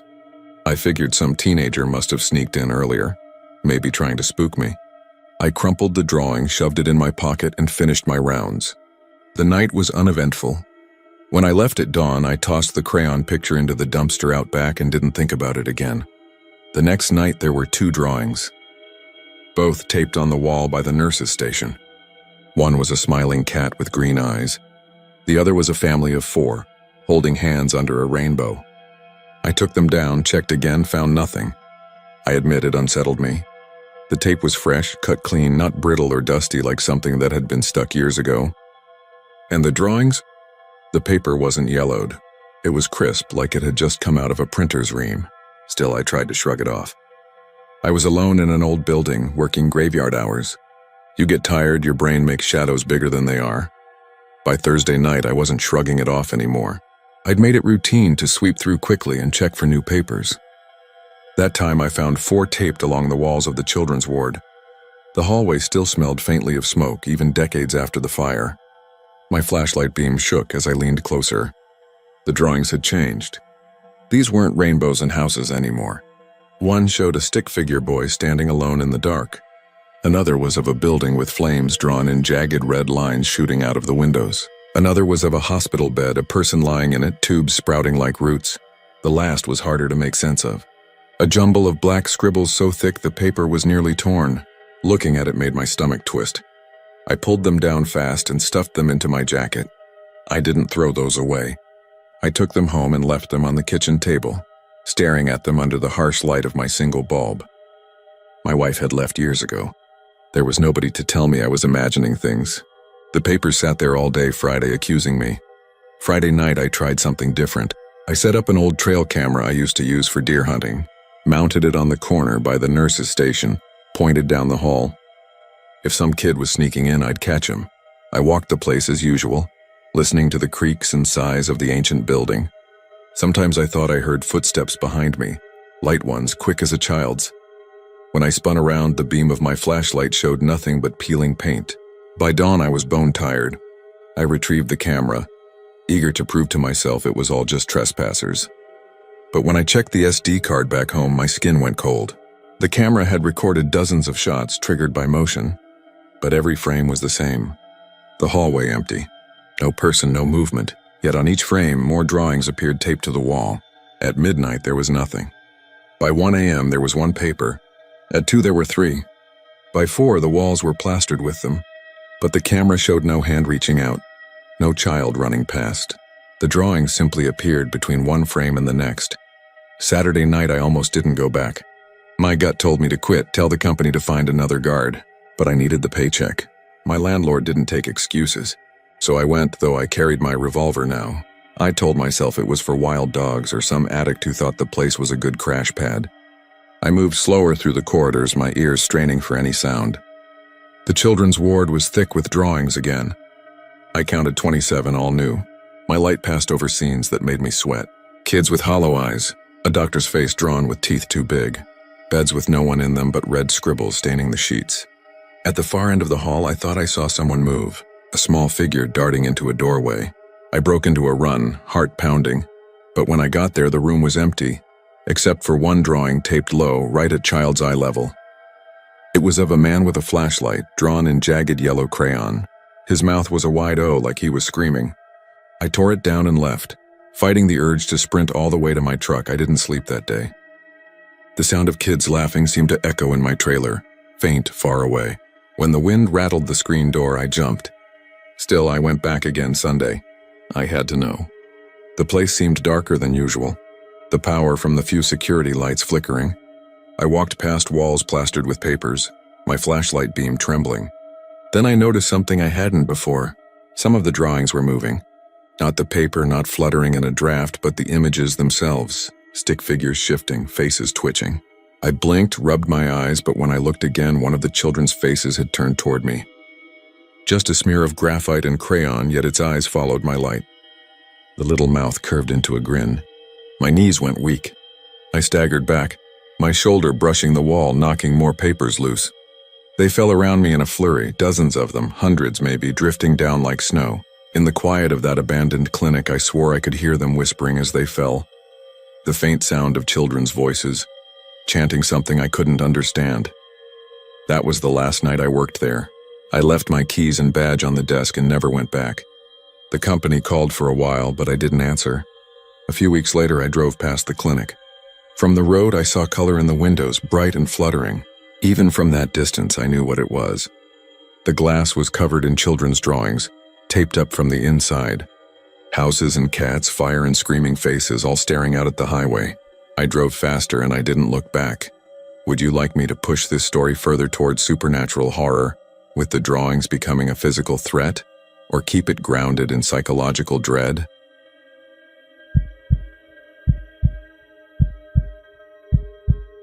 It was a Thursday night when the neon lights of 6th Street finally dimmed one by one, as the city of Austin tucked its chaos into the dark pockets of the night. For most people, last call was a promise of greasy tacos from the trucks outside, or a long Uber ride back to some overpriced apartment across the river. For me, it meant staying behind when the music was gone and the laughter had thinned to nothing but the echo of footsteps and the faint hum of electric signs cooling down. I was the barback at a dive on the far corner of 6th, a place where bands came to die and regulars came to drown in cheap whiskey. My job was to stack chairs, mop floors, restock the cooler, and pretend I didn't hear the rats scuttling in the back alley. I didn't complain. The work was steady, and in that dim, sticky room, no one expected me to smile. That night, the streets outside were unusually quiet. A storm had rolled through earlier, breaking the heat with sheets of rain that left the sidewalks slick and shining under the street lamps. Even the stragglers, the ones who normally lingered out front arguing about cabs or spilling beer on each other, had scattered faster than usual. The bartender, a guy named Rick who never once took his sunglasses off indoors, tossed me the keys before heading out the back, muttering something about a girl waiting for him in Pflugerville. That left me alone with the smell of stale beer, chlorine cleaner, and the faint wet rot that always lingered, no matter how much bleach you poured down the drains. I was finishing up, stacking the last few chairs onto the sticky tables when I heard it. At first I thought it was the pipes. The building was old enough to groan like a ship in the middle of the night. But then it came again, soft and uneven. A sob, a human sob, the sound of someone crying. muffled but sharp enough to cut through the silence. It was coming from the bathroom. I froze. The bathrooms were locked after close. I had turned the key myself, same as every night. Customers weren't supposed to be there anymore, and I knew the bartender hadn't gone in. My stomach turned cold in a way bleach fumes could never manage, but I forced my legs to move. I walked across the floor, the rubber soles of my shoes squeaking against the damp tile, and pushed open the bathroom door. The fluorescent light flickered above me, buzzing faintly, reflecting against cracked mirrors and water-stained walls. The smell of urine and cleaning chemicals fought for dominance. The stall stretched out in front of me, 3 on each side, metal doors painted a dull gray. From the second stall on the right came the sound again. Someone inside was crying, softly at first, then sharper, as though each sob was stabbing its way out of a throat too tight to breathe. I cleared my throat. "We're closed. You gotta leave." My voice didn't sound like mine. It cracked in the middle like I was 13 again. No response, just another sob. I stepped closer, the mop handle still in my hand like a weapon I wasn't sure how to use. I tried again. "Hey, the door's locked. How did you even—" A thud cut me off. Something inside the stall hit the floor, heavy and wet. I flinched, my grip tightening on the mop. The crying stopped. The silence that followed was worse than the sound itself. Thick and pressing, like the air had been vacuumed out of the room. My skin prickled with sweat, though the air conditioning rattled above me, still blowing its stale breath. "Are you okay in there?" My voice came out too loud this time, bouncing against the tiles. Nothing. Not a sob, not a shuffle. Just the buzzing light above and the faint dripping of a leaky faucet. Against every warning bell screaming in my head, I reached for the stall door and pulled. It was locked from the inside. I dropped the mop and bent down, pressing my cheek against the cold tile to look under the stall. At first, all I saw were shadows, stretched and warped by the flickering light. Then I saw them. Feet. Pale, bare feet. The skin grayish and damp-looking. Toes curled against the floor. They weren't moving. They were just there, still as stone. I shot back up, nearly cracking my head against the door. "Shit," I whispered, fumbling for the keys in my pocket. My fingers shook so badly it took me 3 tries to slide the right one into the lock. The latch clicked, the door swung open, and I wished to God I'd just walked away. The stall was empty. The feet I had seen were gone. The toilet bowl was stained, the floor wet with something darker than water, a wide patch of it seeping toward the drain. But there was no one inside. Not a body, not a shadow, nothing. I stood there with the key in my hand and the mop handle on the floor beside me, my heart pounding so hard I could feel it in my ears. I swore I'd seen them. Pale feet, curled toes, stillness that wasn't natural. But the space in front of me mocked me with its emptiness. The crying started again, this time from the last stall at the end. I turned slowly, my mouth dry, the sound crawling across the room like it knew my name. It was louder now, choked and jagged, like whoever was back there was drowning on their own breath. I should have run. I knew that even as my legs carried me forward. I should have locked the door, called Rick, called the cops, anyone. But I walked down that row of stalls, each one open, each one empty, until I stood in front of the last closed door. The sobbing stopped. Silence stretched again, long and unbearable. I reached for the handle, my hand slick with sweat. Before I could turn it, the light above flickered harder, buzzing, then went out. Darkness swallowed me whole. The crying exploded again, right in my ear. So close it felt like it was inside my head, a raw animal sound that made every muscle in me seize. I staggered back, my foot slipping on the wet floor, and I went down hard, the back of my head cracking against the tile. I don't remember losing consciousness, but when I opened my eyes, the light was back on, humming weakly. The stall doors all stood wide open, every one of them. The mop was gone. The patch of wetness on the floor had spread, darker, thicker, and now I was lying in the middle of it. It smelled metallic, sharp. I scrambled to my feet, my shoes squealing against the tile, and bolted out the bathroom door. I didn't stop to lock it, didn't stop to grab the keys. I just ran out the front of the bar into the night, the heavy door banging shut behind me. 6th Street was empty, silent but for the far-off hum of traffic on I-35. The storm had left puddles shining in the neon glow, the air heavy with humidity and electricity. I didn't look back. I couldn't. I walked fast, then ran all the way to my car parked 2 blocks down, hands shaking so badly I nearly dropped the keys trying to start it. When the engine finally turned over, I drove without thinking, past the university, past the river. out into the sprawl of Austin that never quite sleeps. I never went back to that bar. Quit the next morning over the phone, left a voicemail that didn't make much sense even to me. Rick never called me back. A month later, I heard it closed down after some fight ended with a stabbing in the parking lot. The building still stands, boarded up now. Another dead space on 6th, just one more husk on a street full of them. But sometimes when I drive past, I swear I hear it again, faint and muffled through the boards and glass. Someone sobbing in the dark, waiting for someone stupid enough to open the door.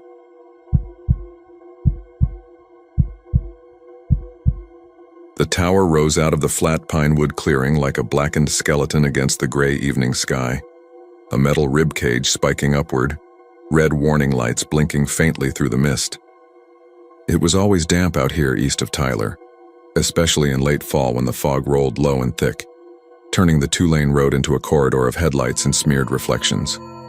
Ray had been out to the tower dozens of times before, ever since the station contracted him to keep their signal running. But tonight he felt a weight in the air that made his skin itch under his jacket. The call had come just after dusk. Interference, static surges, their little FM frequency bleeding into nothing but white noise. He drove the service van out along the back highway, past shuttered gas stations and leaning billboards advertising barbecue joints long since closed, until the tower finally appeared between the pines like something half alive. He parked on the dirt shoulder, killed the engine, and stepped into the silence. No other cars passed. The clearing smelled faintly of wet earth and copper. He hauled out his toolkit, slung the safety harness over his shoulder, and started toward the base of the structure. The low hum of the transmitter was usually steady, reassuring, but tonight it broke unevenly, like a dying animal trying to breathe. He ducked into the maintenance shack beside the fence, flicked on the breaker lamp, and sat down at the monitoring desk. Dials fluttered, needles wavered, static hissed through the monitor speaker.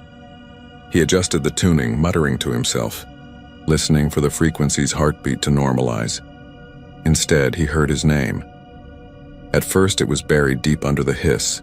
Just a suggestion, 3 faint syllables bent by static. Ray. He froze, leaning closer to the speaker, one hand hovering above the gain knob. He told himself it was bleed-through from another station, some late-night DJ's voice mangled by distance. He twisted the dial. The voice went silent. Then as he steadied it, the noise swelled again, and there it was, sharp as a pin through cloth. Ray. A child's voice no older than 8, high and soft, but somehow cutting through the static with unnatural clarity. He sat there, heartbeat in his throat, listening to the faint rushing noise of the frequency. The voice came again, longer this time. Ray. Ray, help me. His hand snapped away from the dial. Sweat prickled his scalp, though the shack was cold. He looked around the tiny room at the coils of cable, the battered desk, the peeling insulation. Empty. Just him and the tower and the mist pressing against the shack windows. He reached for his phone, but the signal bar sat dead, no service this far out.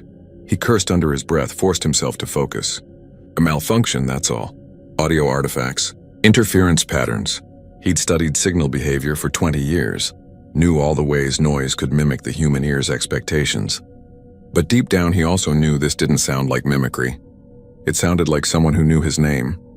He strapped on the harness, stepped back into the night, and clipped onto the climbing rail. The tower loomed above, steel slick with mist. He started climbing, breath puffing out in quick clouds, boots thudding against metal rungs. 30 feet up, the pine clearing spread below him in dim, shrouded shapes. 50 feet, the shack lamp looked like a tiny firefly. The static from his handheld monitor clipped to his belt whispered against his side. He tried not to listen, but then it flared, sudden and sharp. Ray, don't leave me. His hand slipped, glove scraping metal, nearly sending him backward. He hooked his elbow, cursed, forced himself still. The voice was louder now, insistent, like it was climbing with him. He pulled the handheld up to his ear. The sound rushed and shifted and then became something worse. A small laugh, high and breathless, like a child playing hide-and-seek in the shadows. He killed the monitor, shoved it back onto his belt, and climbed faster. The platform loomed above, where the blinking red light pulsed against the mist. He hauled himself onto the grated metal floor, unclipped, and crouched by the junction box. His hands moved mechanically, pulling out screwdrivers, checking the wiring. The lines were intact. The surges weren't mechanical. He worked faster, trying to drown out the whisper of his own mind. But then the handheld powered itself back on. The speaker hissed, crackled, and the voice came through clear. "Ray, I'm cold. Please come down." He stared at it, heart pounding so hard his chest hurt. The display flickered, though he hadn't touched it. He shoved it hard against the platform, but it didn't stop. The little box vibrating against the grate as the child's voice grew louder. "Ray, they're here." He turned his head instinctively, looking over the side of the tower. The fog had thickened into a pale soup. Shapes moved down there. He squinted, gripping the railing, trying to focus through the mist. Not cars, not deer. Too many legs, too low to the ground. Crawling motion spreading outward in the clearing like a tide of bodies. He blinked hard. The fog shifted, nothing but the pine tops swaying. He tried to breathe, tried to tell himself he hadn't seen what he thought. But then the voice screamed, high and tearing, as if the little speaker was splitting in half. His name over and over, faster, louder, until it wasn't a child's voice anymore, but something ragged and raw, howling through static, shredding the night air. His hands covered his ears, but the sound was inside him now, vibrating bone and thought. The tower swayed slightly in the damp wind. He lurched to the ladder, clipped on, and began the descent, nearly slipping on every rung. The voice followed, now whispering, now shrieking, echoing in rhythms that didn't belong to any human mouth. The fog seemed to rise to meet him. He hit the ground hard, unhooked, staggered toward the shack. The door slammed behind him, and for a moment there was silence except the rush of his breathing.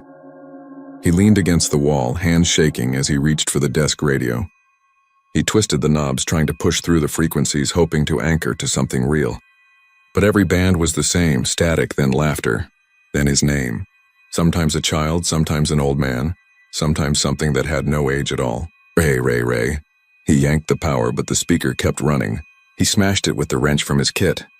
But the voice seeped from the walls now, from the metal bones of the shack, from the ground itself. He stumbled back outside into the clearing, gasping for air, staring up at the tower. Its lights blinked slowly, steadily, like eyes opening and closing.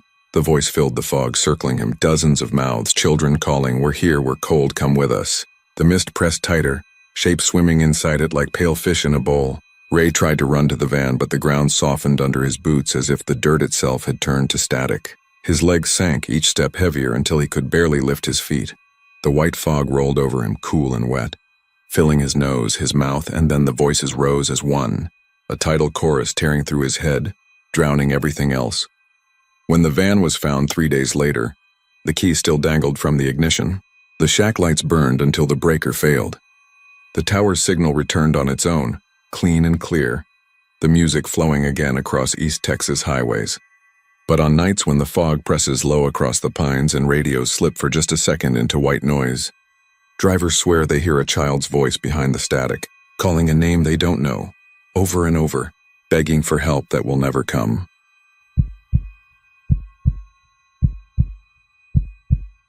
The parking garage on 6th and Calhoun was one of those squat, concrete places built in the 70s when Fort Worth was starting to sprawl its way into something bigger than itself.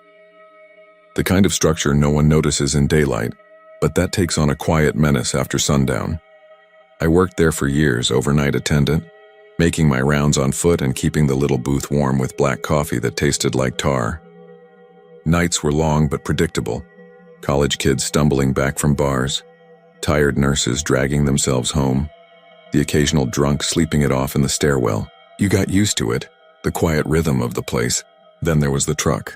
An old Ford pickup, red once, now sun-bleached to the color of clay dust.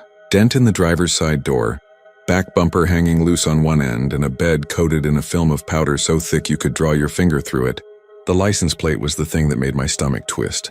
Brittle with rust, the numbers sunken and unreadable like it had been abandoned decades ago.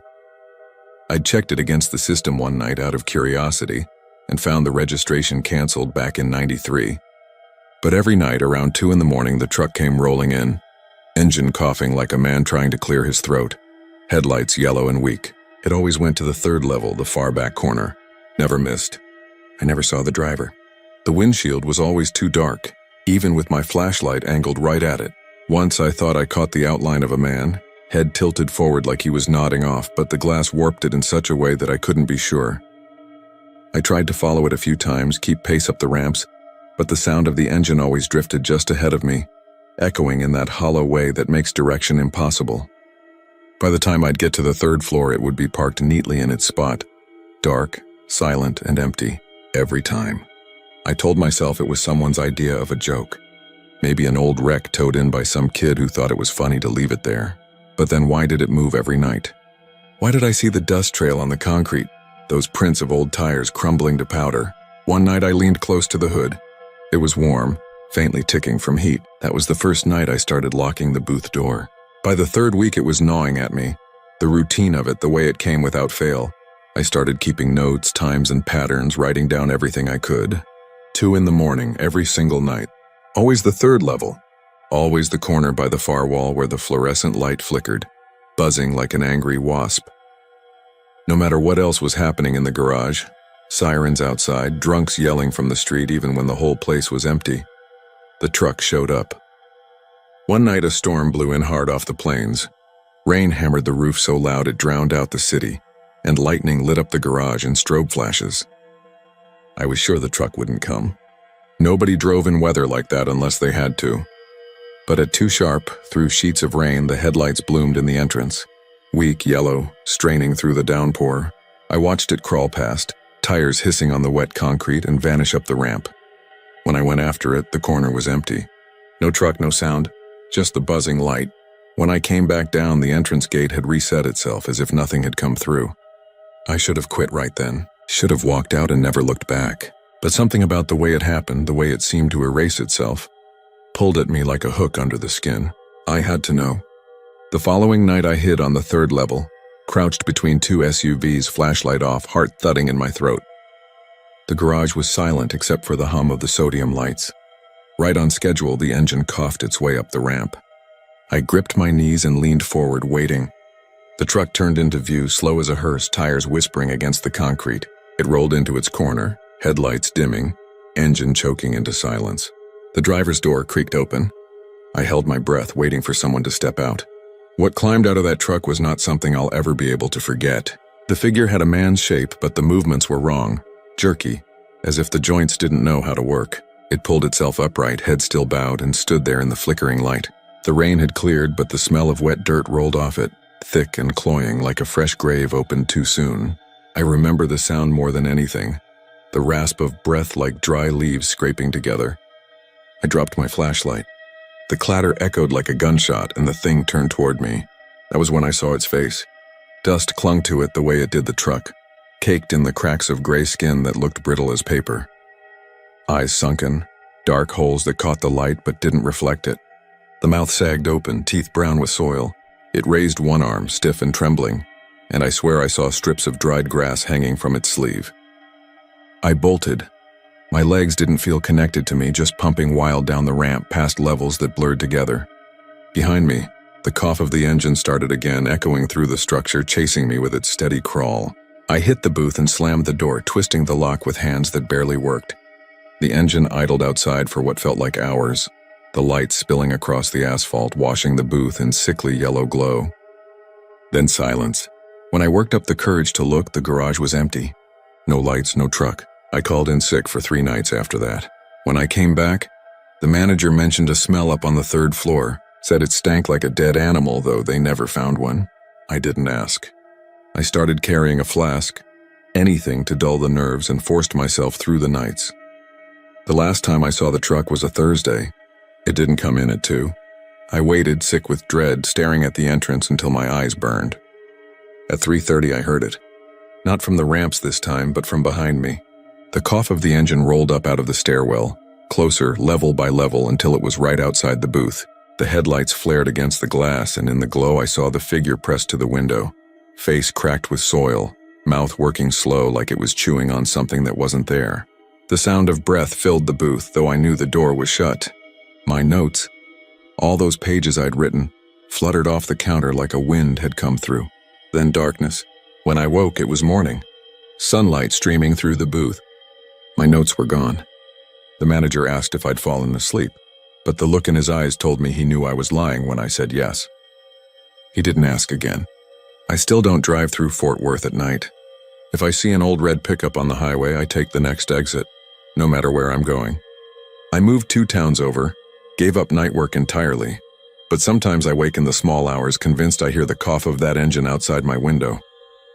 Convinced that one night it won't stay in the garage.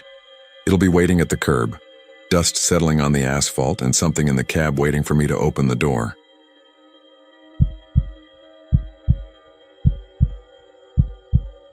I've spent half my life on steel and limestone, riding a high rail truck from Austin down to San Marcos and beyond, where the tracks run straight like a scar through fields of Johnson grass, cedar, and buckled caliche. People think railroad work is romantic, like the movies, but it's shift rotations that never align with sunlight, coffee that tastes like creosote, and long nights crawling past mileposts while the dispatch radio crackles with bad jokes and worse breath. The line we babysit threads south from the yards near McNeil, kisses the east side of Buda and Kyle, crosses the Blanco River into San Marcos, and keeps slipping toward New Braunfels. Freight lines mostly, with Amtrak's Eagle gliding through like it still remembers when the station mattered. We're maintenance of way. We check the ballast. We test the signals. We listen to the track the way ranchers listen to weather, reading it in the shutters and the clicks and the way a tie sounds when you tap it with a hammer. Somewhere along the way, if the night is quiet enough, the rails will talk back. It was January when I first saw the faces, cold for Texas, a wind sliding hard out of the north and shaving the fields down to stubble. The sun had fallen behind that purple bar of hill country and left a smear of red over I-35. Fog rose off the San Marcos like breath from a sleeping animal. I had Jerry with me, another track inspector with hands like dead pecan wood and a face burned into permanent squint. We'd finished a replace and tamp near milepost 189, just south of the overpass where the college kids roll by with their tailpipes too loud, and we were crawling the high rail back toward town to get a burger at a place everybody swears used to be a brothel. There's a siding down there, an old spur that sees a tank car once a month if the company remembers it exists, and as we eased along at 15, I saw lights ahead to the south where there shouldn't be any. I leaned forward, turned down the radio, and there it was, outlined against the fog like a memory somebody was trying too hard to recall. A train of passenger cars, maybe 4 or 5, dark in the windows. No headlight I could see. Just the faint glow of interior lights like an old bus idling at midnight. It wasn't on the main. It wasn't on the siding. It shouldn't have been anywhere. I braked to a crawl and the truck's steel wheels sang on the rails. Jerry squinted through the windshield and snorted the way men do when they're trying to push back something that makes no sense. The cars rolled by smooth and steady. No clatter, no thrum. Not even the vibration in the soles of your feet that tells you something heavy is sharing the ground with you. Faces looked out from the windows. Not dozens. Not a crowd pressing. Just here and there as the fog warped the glass. Pale ovals with eyes set like faraway porch lights. They weren't moving, just turned toward us as if we were the ones passing. My hand found the high rail horn switch and then stopped. There was nothing to warn. We sat there, idling smoke into cold night, and watched the last car slide past, the rear window fixed on us like the eye on a peacock feather, then vanish in the river fog that pooled and stirred along the bank. The signal at the next crossing stayed dead. No bells, no arms, no heartbeat from the relay case. My radio, which never shuts up, was quiet. Whatever I'd seen, it hadn't been pain in the neck from too many hours, and it hadn't been another run sneaking behind our backs. Jerry cracked the window and spat out into the creosote smell and cheap night. He said one word that started with the letter I'm not supposed to repeat at safety meetings, and then said we were going to the station and finding someone with a clipboard. That's how he put it, someone with a clipboard. We rolled into San Marcos under the light of that squat little depot, funneled in by the parking lot and the college kids who use the platform to smoke when they think cops don't look up. The station always feels like a leftover, like a postcard someone forgot to throw away. Inside, the agent on duty was a man named Hank, with a beard that made him look likable and dead eyes that said he wasn't. He used to run signals out of Temple. He told me when I mentioned what we'd seen, and he had the same first word as Jerry, followed by a shrug.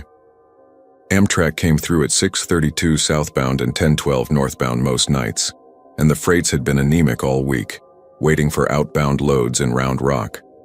Passenger consist on the siding? Not a chance. He tilted his head like a dog and asked if we'd been drinking. I said no. Jerry said he never drank on a night he wanted to remember. Hank laughed, then realized we weren't joking and stopped. He typed something into his dusty terminal that has the same gray finish as old televisions, and confirmed that no movement had been authorized within 100 miles that could belong to what we described. He asked if we wanted coffee, and I said yes before Jerry could say no, because I didn't want to leave and find the river fog clinging to the truck like a hitchhiker. We sat at the cracked table in the agent's room and sipped coffee that tasted like pennies. Hank told us about a grade crossing fatality near Martindale 2 summers ago.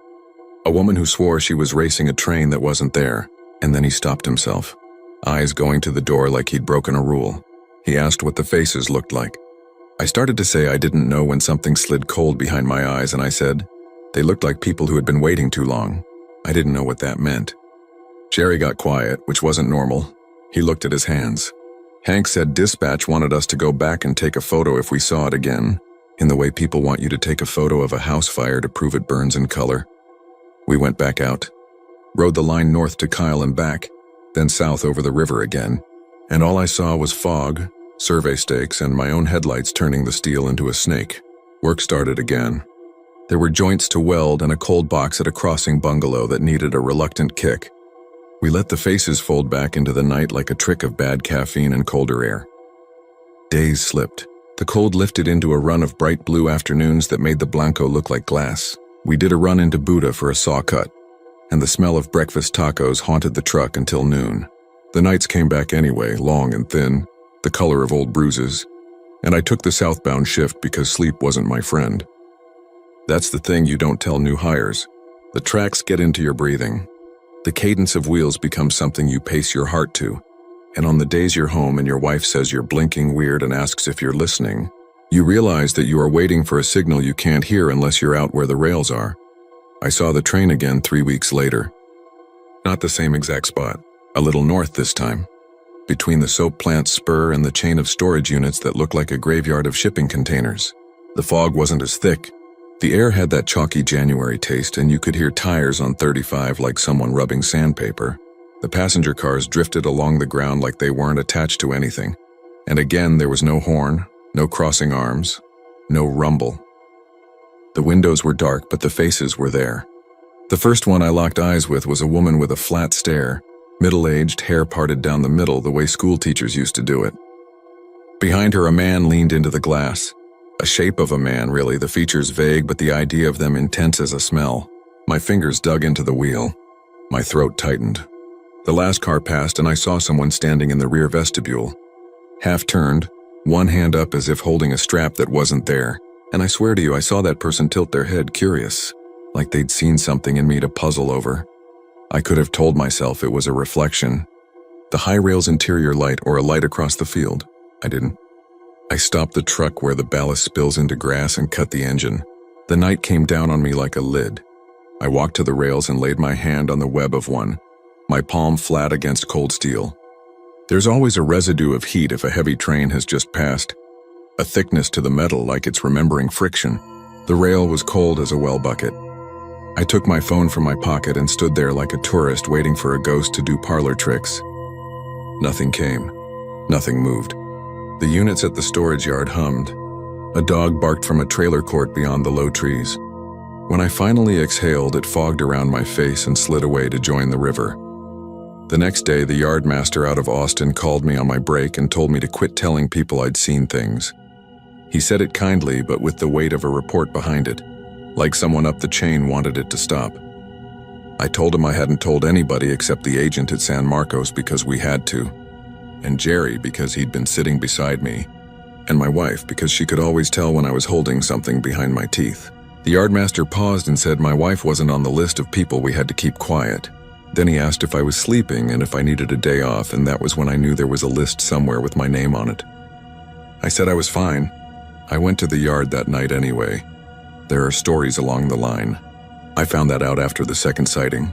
People don't tell you until they see the angle of your shoulders change. Then the floodgates open. An old engineer named Deke told me about a night in 1981 when a troop of volunteers rode an excursion to raise funds for a museum, and how they saw a man walking between the rails, near Redwood, who never turned as the headlight washed over him.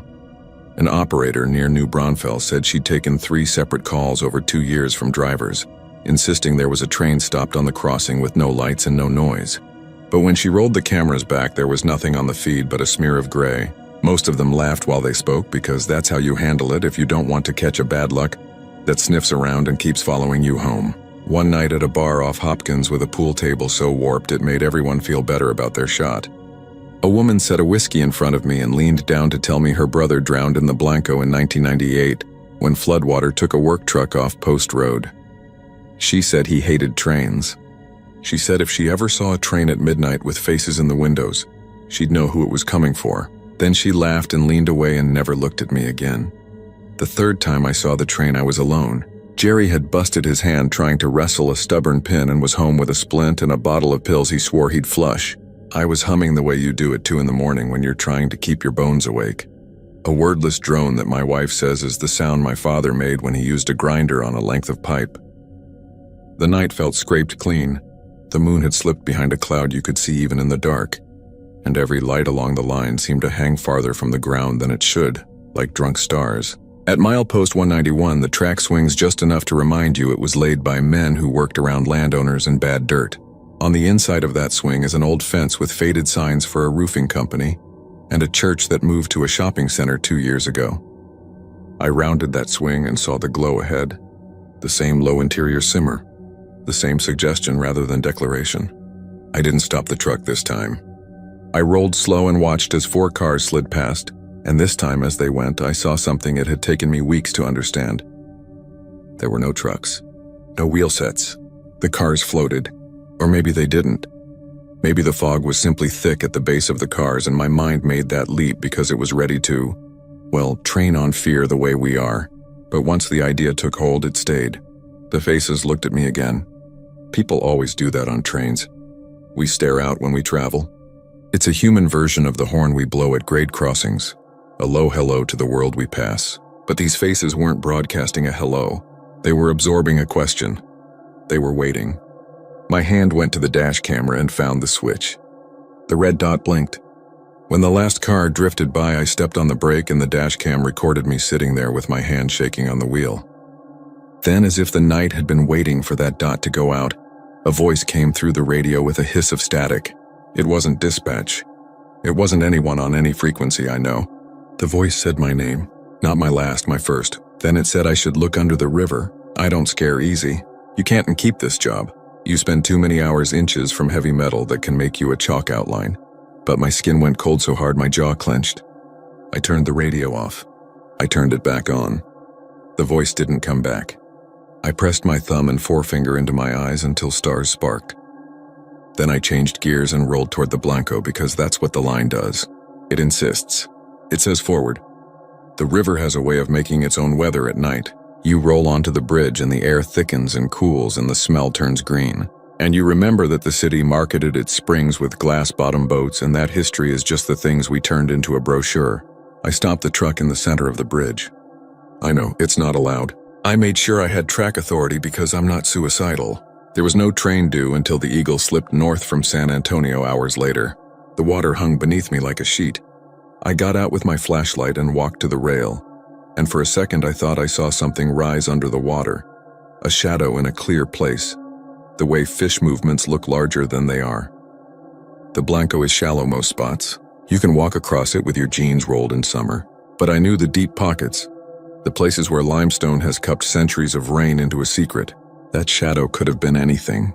A log adrift. Or an idea I had let bloom in a place where ideas get roots. I told myself to stop. I told myself if I went farther into this, I'd find the part of my mind that allows a person to walk off the rail into sleep, with the horn in his ears. I got back in the truck. I crossed. I did the rest of the shift with the radio off and the heater on too high, and the smell of burning dust getting into my clothes.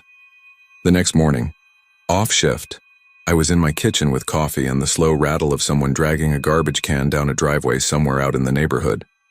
My wife Sarah eyed me with the same look she used to give our boy when he brought home a paper with a C+ on it, and a smile. She waited. I told her pieces. The faces. The voice. The river. I left out the part where I felt a catch in the last car's window. The sense of a figure turning like it recognized me. She put her hand on the counter, fingers tapping once, and said I should stop writing nights. I said I couldn't. She said then I should take a day crew until the weather turned. I said it wasn't the weather. She said nothing and watched the steam from my cup curl away into the air. A week later, there was a derailment up near the quarry. Slow. No injuries. Ballast spilled like gravel from a tipped hourglass. A boxcar tilted on its side as if listening to the ground. I spent 12 hours in a neon vest saying safe words to men with heavy machines. That night I slept like rock and dreamed of glass-bottom boats drifting over faces that were not fish. When I woke, it was nearly noon. Sarah was at work. The house felt like an empty shoebox. I showered and sat at the table with a map. I don't know why. The same reason men drive a road they already know, just to feel the curves in their hands. The line crossed the Blanco at 3 points in our county. The deepest pocket was under the bridge where I'd stopped. A pool known to kids who swim at night. Every time there was a flood, that pool took debris and tried to keep it. Cars drifted in and stayed. There were stories about getaways gone bad. There were stories about a bus. I didn't go to the police because what would I say? I didn't go to the railroad because they'd tell me to take unused vacation. I went back to the agent at the station because he had dead eyes that sometimes looked like they could blink. I found Hank sitting with a brown paper bag open beside him and a chessboard where every piece was a pawn. He listened and chewed, and once in the middle, his mouth pressed thin like a line of chalk. When I was finished, he wiped his hands on a napkin and said if I mentioned the bus, he'd deny it. I said I hadn't mentioned a bus. He smiled and said that means I haven't talked to people in town the way they talk when the lights are low. He told me about 1970 or 1971. Dates loose like they always are in stories that are more felt than kept. He said there was a prison transfer during a flood. A short-run affair meant to move 20 inmates from the county facility to a higher ground lockup up in San Marcos, when the river started licking the back steps. He said there was a bus and that it tried to cross near Post Road because a sheriff's deputy said he'd done it in a pickup a dozen times and the lieutenant thought it was worth the risk if it meant keeping men from drowning in their cells. He said the river took the bus sideways as it reached the center. He said the windows were barred and the guards panicked and the bus rolled. He said there were lawsuits and payoffs and a trail of embarrassment so long it wore smooth. Most of the bodies were recovered down in Luling and Gonzales. A few never surfaced, or surfaced as bones a year later or as rumors that walked around in the mouths of people whose relatives were on that bus. Then he leaned forward and said that wasn't the story I needed. He said the story was about a work train in 1948 that went into the river upstream when a flash flood ate a trestle. He said the crew lived but 3 passengers were riding where they shouldn't have been. Carnival folks heading to San Antonio. They talked their way aboard. The story went that they'd been seen staring out the windows of cars that weren't lit as the train slid into a black sheet, and the conductor kept thinking he saw their eyes long after the accident, like moonlight burned into vision. He stopped, then shrugged and said he was just filling the air. I thanked him. I walked out into a day so bright it felt like a lie. That night I didn't go on shift. I called in the favor you get after putting a boxcar on its side. Another inspector named Rollo took the ride and I stayed home with my wife and watched a detective show where the murderer is always the person who looks the least like a murderer until the last 10 minutes. I went to bed. I woke at 3:13 to the sound of a horn. One long, one short, one long, which is not a thing that happens without being loud enough to bring the neighborhood dogs into chorus. I heard neither dog nor car alarm. My heart kicked hard and my mouth went dry. Sarah slept. I slid from bed and went to the window, and there, across the flat face of the night, I saw nothing. But something like a memory set in my chest, the same way you can feel a splinter you can't see. I took the next night. I didn't tell my wife. I went out with a thermos and a pack of gum, and the steadiness you summon when you're going to look at something instead of away. I took the southern stretch first, down toward New Braunfels, where the line shrugs into low country. Nothing. I turned back near Garden Ridge and let the night eat my headlights one pole at a time. The Blanco waited. A mile out, fog formed like a decision. I turned the radio off. I cut the heater. I slowed. A glow took shape ahead, low and even, like a breath held behind glass. 4 cars, then 5, floating or seeming to, faces at the windows. They were closer to the glass now. I felt that rather than saw it, but the feeling had weight. I pulled the truck to a stop and got out, and the world went silent in the way it only does near running water. The cars slid past me without wind. It felt like standing near a mural that decides to move the way a hand moves. I raised my own hand because the body does things the mind doesn't approve, and I heard a voice again. Not from the radio this time, but close enough to make the hair on my arm stand. It said my name. It said I was late. I did an unwise thing. I didn't call anyone. I didn't climb back in. I walked to the right-of-way and stepped down the slope to where thin brush holds the edge of the river. The ground was damp and my boots slid. The fog wrapped itself around my head and muffled my breathing. The cars slid onto the bridge, and for a second I could swear I heard the hollow rhythm of wheels over joints. A slow, polite sound, like somebody tapping a glass with a spoon. I kept walking until the brush gave way to the limestone lip where teenagers jump in summer. The river looked black enough to take your soul. The last car was on the bridge now. It slowed, or everything else did. It came even with me, and a man stood at the rear window just as I'd seen before. He was young and not. His face was one of those that looks unfinished and permanently tired. He raised a hand to the glass and it felt like it was pressed against my chest. He mouthed something I couldn't hear. Then a shape moved behind him, a woman stepping into view. Her hair was parted neatly.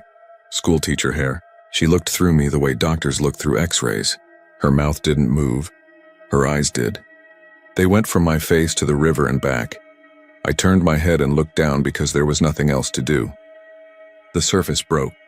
Not violently. Like a sheet being lifted by an unseen hand. Something big and dark rose and turned. I saw bars. For a second the water was full of straight lines. Then it closed. I took a step back and my heel found the edge of solid ground, and then nothing. And I would have gone in if a branch hadn't snagged the back of my coat and jerked me up short. I made a sound like a man trying not to fall in church. When I looked back at the bridge, the cars were gone. I got home at dawn and sat on the edge of the bed like furniture delivered to the wrong house.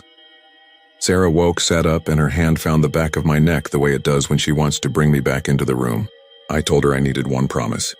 If I went silent, if I started talking in my sleep, if I began insisting on things that didn't line up with common sense, she should take the keys to the truck and hide them. She said, of course. Then she said she would do something more useful. She would call my brother. Which is her way of saying she would put flesh and blood between me and a bad idea. I didn't want flesh and blood. I wanted steel and water and whatever was sewn between them. I took a vacation day and walked along the riverbank where the limestone shows its ribs. I found a deep pocket downstream of the bridge where flood debris gathers. There were the sad relics of every storm in Texas. A tire, a kiddie pool crushed to a blue fold, twisted fence wire. I found a spot where the bank had slumped and where a cluster of cedars clawed at nothing with roots. The mud there was darker than the rest. It had a smell like old pennies and wet paper. I imagined a bus under me. I imagined a work train. I imagined both and decided that whatever made the faces ride the windows did not care which story was true as long as someone listened. The final night came during a warm snap that made the field smell like a damp barn. The weather shifts in central Texas like a drunk changing his mind. Forecasts or suggestions. We'd been told to expect fog and then no fog and then the kind of fog that changes road signs into ghosts. I was alone. Rollo had the flu. Jerry was teaching his grandson how to steer his truck around a pasture. I checked a signal bungalow near Buddha that had been acting mule stubborn, turned a wrench as if that could change its disposition, and decided to ride south slowly, let the rails tell me what state they were in. Near Kyle, the traffic on 35 snarled and the red tails looked like a slow river. I lowered the window and heard the faint horn of a distant freight on another division, and that old sound tugged at the middle of me where good sense and muscle memory live. I crossed into Hayes County and the air cooled. Fog took form. I turned the radio off. If you've never tried to sit in that kind of silence, you should. It is not comforting. It lets you inventory the noises inside your own body. I saw the glow. My hands steadied on the wheel because I'd done this 3 times now and I knew the steps to the dance. I eased the high rail to a stop short of the bridge and cut the engine. The night fell hard. The glow grew. 4 cars, then 5. I could see more detail now. The windows were not dark, really. They were like old glass, wavy with imperfections that made shapes softer and eyes hungrier. The faces watched me. The first pair were children. I hadn't seen children before, and that made something twist in my chest the way rusty wire does when you pull it tight. They looked out with the matter-of-fact patience of kids who have been told to wait while adults speak. Behind them was a man with a mustache thin as a pencil mark. 2 cars back was the woman with the parted hair. She had moved into the seat nearest the middle of the window, and I could see now that her hands were folded as if in a lap. The last car came, and this time the man in the rear published himself plainly. He had my father's nose. He had my mouth. He had my eyes if they belonged to someone who had not slept. I stepped forward once without deciding to, and the figure in the window tilted his head again like he was trying to reconcile two photographs. A horn sounded behind me. Not from the ghost cars, from the north. Long and low and real in the way a freight horn owns ground. My stomach dropped. The line was not mine alone. I had track authority, but there are limits and windows and reality that closes around you like a fist if you forget it. I bolted for the truck and climbed in and grabbed the radio. The squawk came alive with dispatch asking why my unit showed in the red when I should have cleared the block 5 minutes ago. I stammered out a response, voice weird to my own ears. The horn sounded again, closer now, and an east wind pushed the smell of diesel into the cab. A figure moved in the last car's window. The woman's eyes shifted. The faces stayed where they were because they were never moving in the first place. I threw the truck into gear and rolled forward to clear, and then I saw the switch. Half a mile north of the bridge, there's a turnout to a rusted spur that used to serve a plant knocked down into a concrete field. The switch target stood like a white coin. I'd been through earlier and left it lined the way it should be. It wasn't, it was thrown. I don't know if it had always been that way and I had not seen, or if hands had worked it while I watched faces. My stomach iced. A freight taking the main at speed, finding that misaligned steel, would climb down, and there would be what happens when iron decides it prefers the ground. I threw the high rail into a chattering sprint toward the switch because that is what you do. You save what you can because that's the promise on the orange vest. The horn from the north made the truck shiver. I hit the brakes hard enough to throw the coffee cup against the floorboard. I jumped down and ran on ballast that wants to break your ankles, and I got to the stand and grabbed the handle and heaved. It moved like a fight. It slammed home and the target flipped and locked and my teeth banged together. I turned and my light found steel reflecting and the black face of an engine sliding down out of the night like a wall. The engineer leaned on the horn and I held my hand up not to stop it. You can't stop it. To acknowledge. The train thumped past with the thunder you feel in your forearms. Cold wind whipped my jacket. The freight marched onto the bridge and over the river. I stood there breathing and realized my body had been shaking since the moment I saw the man's face in the rear window, and I had not stopped shaking even when I saved the world from a mess I outweighed by 200 tons. The last cars of the freight passed and something I will never understand happened. The glow was still there. The ghost cars still hung at the edge of the bridge, waiting as if they had been paused. As the last freight car went onto the bridge, the glow moved too, aligning, stepping into the empty as if each ghost car had been waiting for a real shadow to borrow. The faces slid forward at the same pace as reality.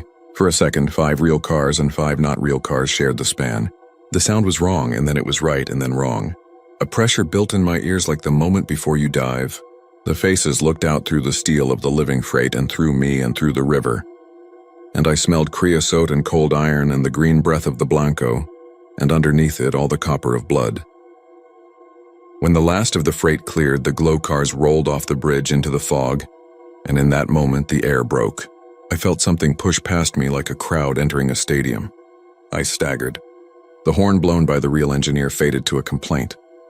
The glow dimmed. The faces drew back from the windows. The last car's rear window found me, and in it the young old man raised his hand and pressed it to the glass, and I understood what he had mouthed weeks ago. I had missed it because I didn't want words. He had said open. I don't know if my hands opened the switch again or if the river did, because a sound came up under the bridge like 1,000 sheets of paper being torn at once. The steel shivered. The fog peeled away and fled low along the ground like smoke from an unseen fire. The last glow car dropped.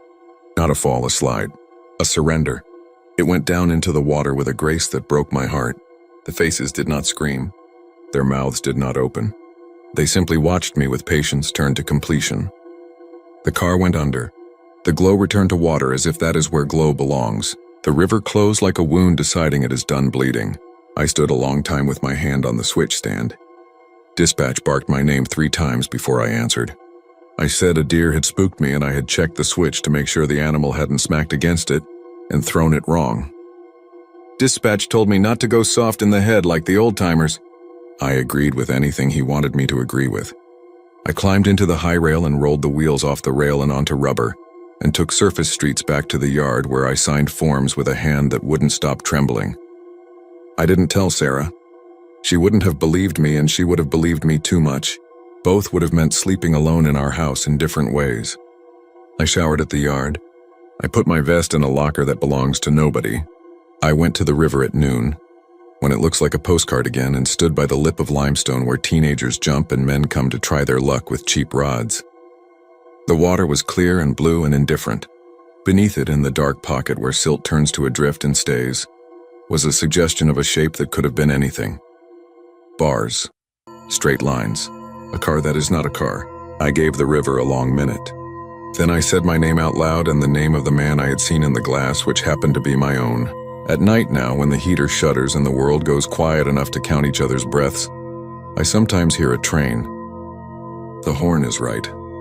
The rhythm is right. The pause is wrong. It comes from directly beneath us, as if the house has begun to float the way the cars did. I get up and stand by the window, and I see nothing. I close my eyes, and in the darkness of my own head I see windows. I see faces. I see the reflection of a man whose mouth belongs to mine. He raises a hand. He mouths a word that is not open anymore. It is welcome. The next time we do a run at night past the Blanco, and we come into that stretch where fog loves the ground and the trees lean in like old women telling secrets, there is a moment when the banks feel farther away than they are, and the bridge feels longer and more narrow, and the rails don't sing so much as hold their breath. I keep my eyes forward. I don't look at the water. The high rail rolls steady as prayer. Jerry clears his throat once and says nothing, because he knows there are things worth not naming. Halfway across, where the old bolts sit like teeth in the web, I catch the feeling of being watched, and I know now that this is not threat and not even warning. It is the gaze of people waiting to see whether you will acknowledge that you were never alone on that line, and never the only one to ride. I tighten my hands on the wheel and look straight at the rail and the night and the fact that somewhere under the static and the ritual and the steel is a river that keeps what it can and gives back what it chooses, and that there are cars that run whether we approve or not, carrying passengers who no longer mind schedules, who are not late, who do not ask for light as long as someone will simply be there to watch them pass.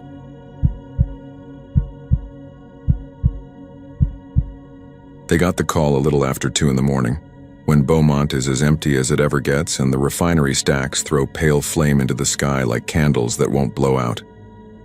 The dispatcher's voice on the radio was calm but odd, a clipped tone that made Captain Harlan Boyd glance at his crew, and then at the dark road sliding under the headlights. Water leak at an abandoned house on the edge of the north end. Multiple calls from neighbors. "It's pouring from the ceiling," the caller said, and pooling out the front door. And that would have sounded normal if it hadn't come after a week without rain and a day 42 on the board at Station 5 since the last real downpour. They turned off, Lucas onto a narrow street lined with pecan and live oak. The houses sat back behind chain link and slouching porches, their paint chalking off in the heat.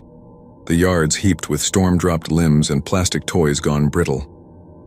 There were boards over a lot of windows on that block. Hurricanes had stripped and salted the roofs like meat. Floods had done worse. Harvey, Ike, Rita. Years after, you could still smell the muck when the wind came off the meshes just right. The sweet rot of sheetrock and insulation and wet family pictures. The address was 318 Crescent. The dripping house, one neighbor had called it on the phone, and the name stuck in Harlan's head before he saw it. It sat low and hunched under a steep roof, a narrow Beaumont cottage with a front porch sagging at the steps. The windows were boarded with plywood that had weathered to a gray that looked like the skin on boiled milk. The front door was chained. A for sale sign leaned against the fence out front. The phone number peeled off by fingers or heat. Sullivan put the engine at an angle under the pecan tree and left the red lights turning lazy circles over the trunks and branches. The crew stepped down, the night air thick in their throats. You could feel Beaumont at 2 a.m., like a hand on your chest, the weight of it. Eli Rojas, the probie, rolled a trash line off the side and looked at the dark house as if the boards might blink at him. Tasha Nguyen, the medic, tugged her gloves and nodded toward the porch. You could hear it from the sidewalk if you listened. A steady wayward tapping like someone upstairs flicking water off their fingertips and saying nothing. "Water leak," Harlan said. He could smell the street, pine needles, a faint whiff of something chemical from the highway a mile south. a tang that never truly left. "Let's have a look." The neighbor who had called was a woman in a nightgown, robe tied clumsily at her waist, gray hair roped into a bun. She stood on her porch and pointed with her whole arm. "It started at 11, she called. Sounded like a faucet. "Nobody lives there. Ain't nobody gone in since the last storm. But it's coming through the ceiling. You can see it in the front room, I swear." Harlan nodded and put a hand up. He wore a calm face for neighbors. Beaumont folks knew their fires and their floods. They also knew when something felt off. The woman went quiet under his steady look, but her mouth trembled in the red wash. They went up the steps. The boards were nailed hard and tight. Sullivan shone his light along the edges. No pry marks, no sign of entry. The chain on the front door was wound through the knob and around the splintered railing. The corner of the door had warped where it met the jamb. Time in the heat does that to wood. But the lock was set. Harlan couldn't smell the usual yellow odor of old plumbing. Something else instead. Damp linen, riverweed. He heard the sound more clearly when he leaned toward the door. A steady drip from inside, not a gush. Intervals like the ticking of a cheap wall clock in another room. He felt the hairs climb up on his forearms despite the heat. "Attic access is probably in the hallway," Sullivan said. "We going in?" "Let's cut the chain and announce," Harlan said. "Standard entry. Hydrants 2 houses down, get it soft. Eli, don't wander." The K-12 saw screamed once and the chain spat bright chips. The door swung into a gust of dead air that smelled of paper and closets. They stood in the frame and shone lights over a living room that had been stripped by diligent hands. No couch, no television. A dusty rectangle on one wall where a picture had hung so long, the paint underneath was a different shade. Water ran across the hardwood floor in a sheet no deeper than a boot heel. A cold sheen that caught the red from the engine and threw it along the baseboards. It came from the ceiling near the back. You could see it in the beam of a flashlight. Drips forming from nothing, fattening at a seam where 2 plaster sheets met. Each drop swelled until it broke and fell, and the next swelled where the last had been, as if an invisible hand were pressing a wet thumb against the seam again and again. Eli made a noise like he was about to speak and then remembered the captain's rule and kept it in. Harlan nodded toward the hallway. The attic access was where Sullivan said it would be, a square of plywood with a pull string. Dry water stains ghosted along the ceiling, but there were no bulges, no browning, nothing to suggest rain had worked its way in. The house murmured with the sound of water from everywhere and nowhere. "Ladder," Harlan said, and Sullivan fetched it from the engine. Tasha crouched near the drip line and touched the sheet of water moving across the floor with 2 fingers.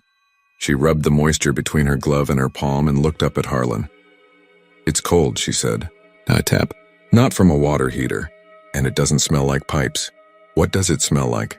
Harlan asked. She hesitated. "Lake," she said. "Like the fishing pier off Pine Street. Early morning." "There's no lake," Eli said, forgetting himself. "We got the river." "There's a lake up in Silsby, if you want to call it that," Sullivan muttered. He clicked the ladder into place, wiped his hands on his pants, and slid the attic access open. He pushed up through the hatch with his flashlight. Dust flew in a dull silver fan. Harlan watched his face in the beam. "Well," Sullivan said after a stretch of silence, "I'll be damned. What do you see?" "Old framing. Blown-in insulation. Spiderwebs big enough to name, no leaks. Dry like a bone." Harlan looked down the hallway. The water continued to tick from the seam. He had seen things. He had 24 years in.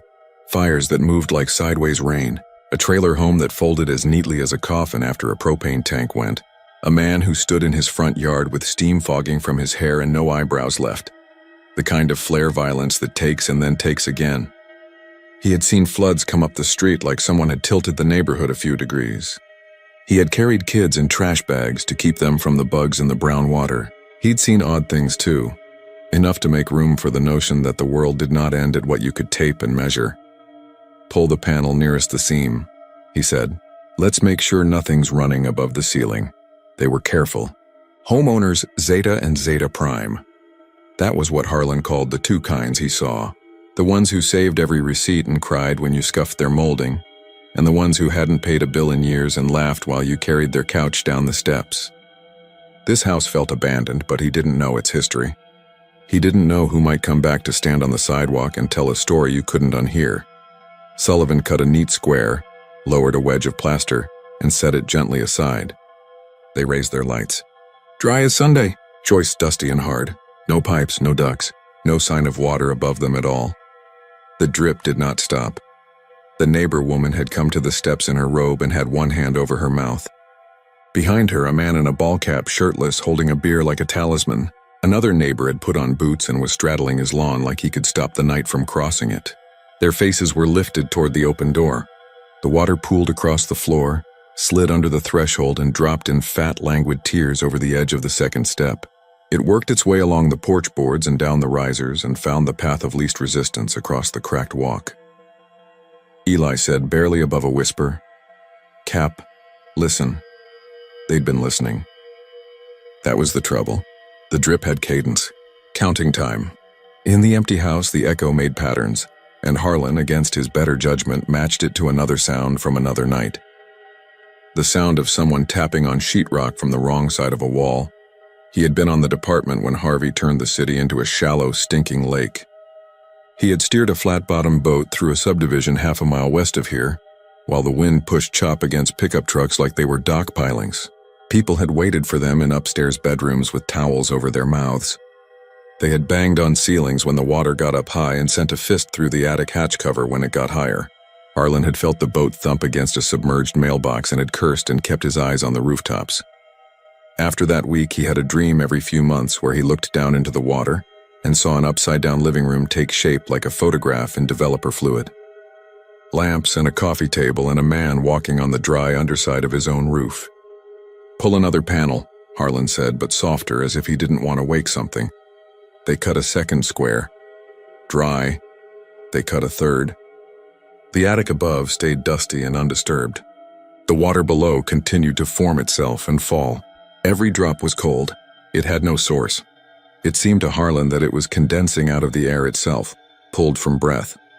His mouth tasted like pennies. Tasha stood, wiping her fingers on a towel. "Could be a slab issue," she offered. "Groundwater pushing up, capillary action, the house sweating, except we're seeing it drop from overhead. We're not going to fix someone's ghost plumbing at 2 a.m., Sullivan said. He had a way of turning his voice into a joke that made probies ease their shoulders. "Call water, tag the place. Tell the realtor to get a priest." "You want to shut it and write it up?"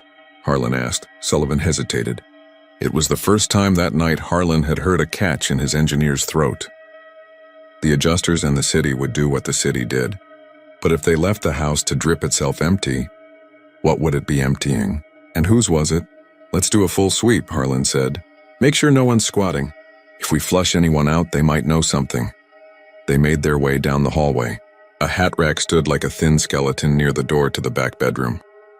There were scratches on the wood where a dog had tried to get out through a closed door in another time. The bathroom had no mirror. You could see the faint footprint of one on the wall, a rectangle less sunburned than the rest.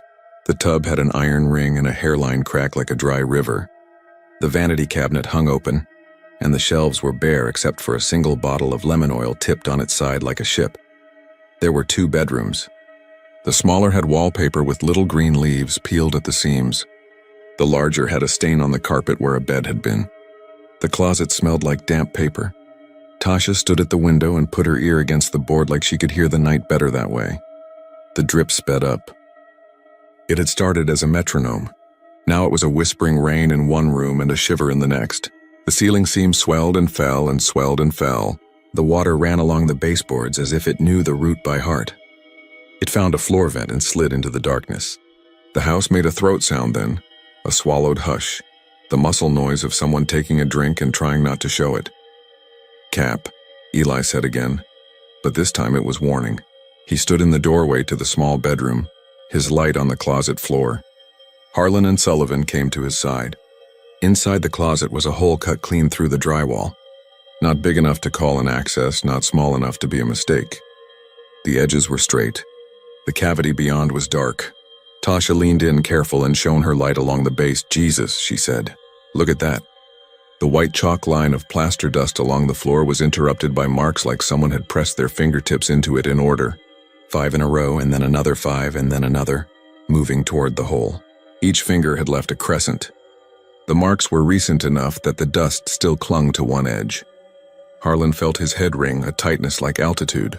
He had seen fingernail marks in freshly painted attics after floods. He had seen where people swung at sheetrock until their knuckles bled. He had never seen someone work their fingers like they were practicing a grip on the face of the world. He crouched and put his hand near the press marks. Cold rose off the hole like the inside of a freezer. He reached into the cavity with his light. The beam showed nothing for a moment but shadows and lint. Then it caught on something pale. He thought at first it was a knuckle bone, a neat round joint. He leaned a little farther and felt the floor cold through his pants. It was a button, pearl-looking. It had been sewn onto something and torn free. The torn scrap of cloth under it was a faded blue. "I want to wrap this," Harlan said. His voice was too steady for how his throat felt. "We'll bag the button and call it. We don't have a crime here until somebody says so, but I'm not leaving it for rats." "Cap," Tasha said. "Listen, they all heard it. Not the drip. Not the whispery rain. Another sound entirely, coming from the vents in the floor and the seam in the ceiling and the cold hole in the closet wall. A quick little pulse." Harlan knew the sound, and he knew the shape of the plastic that made it. A PTT radio chirp. The sound a Motorola makes when you key it to talk. It came again. A polite little cheep from the dark.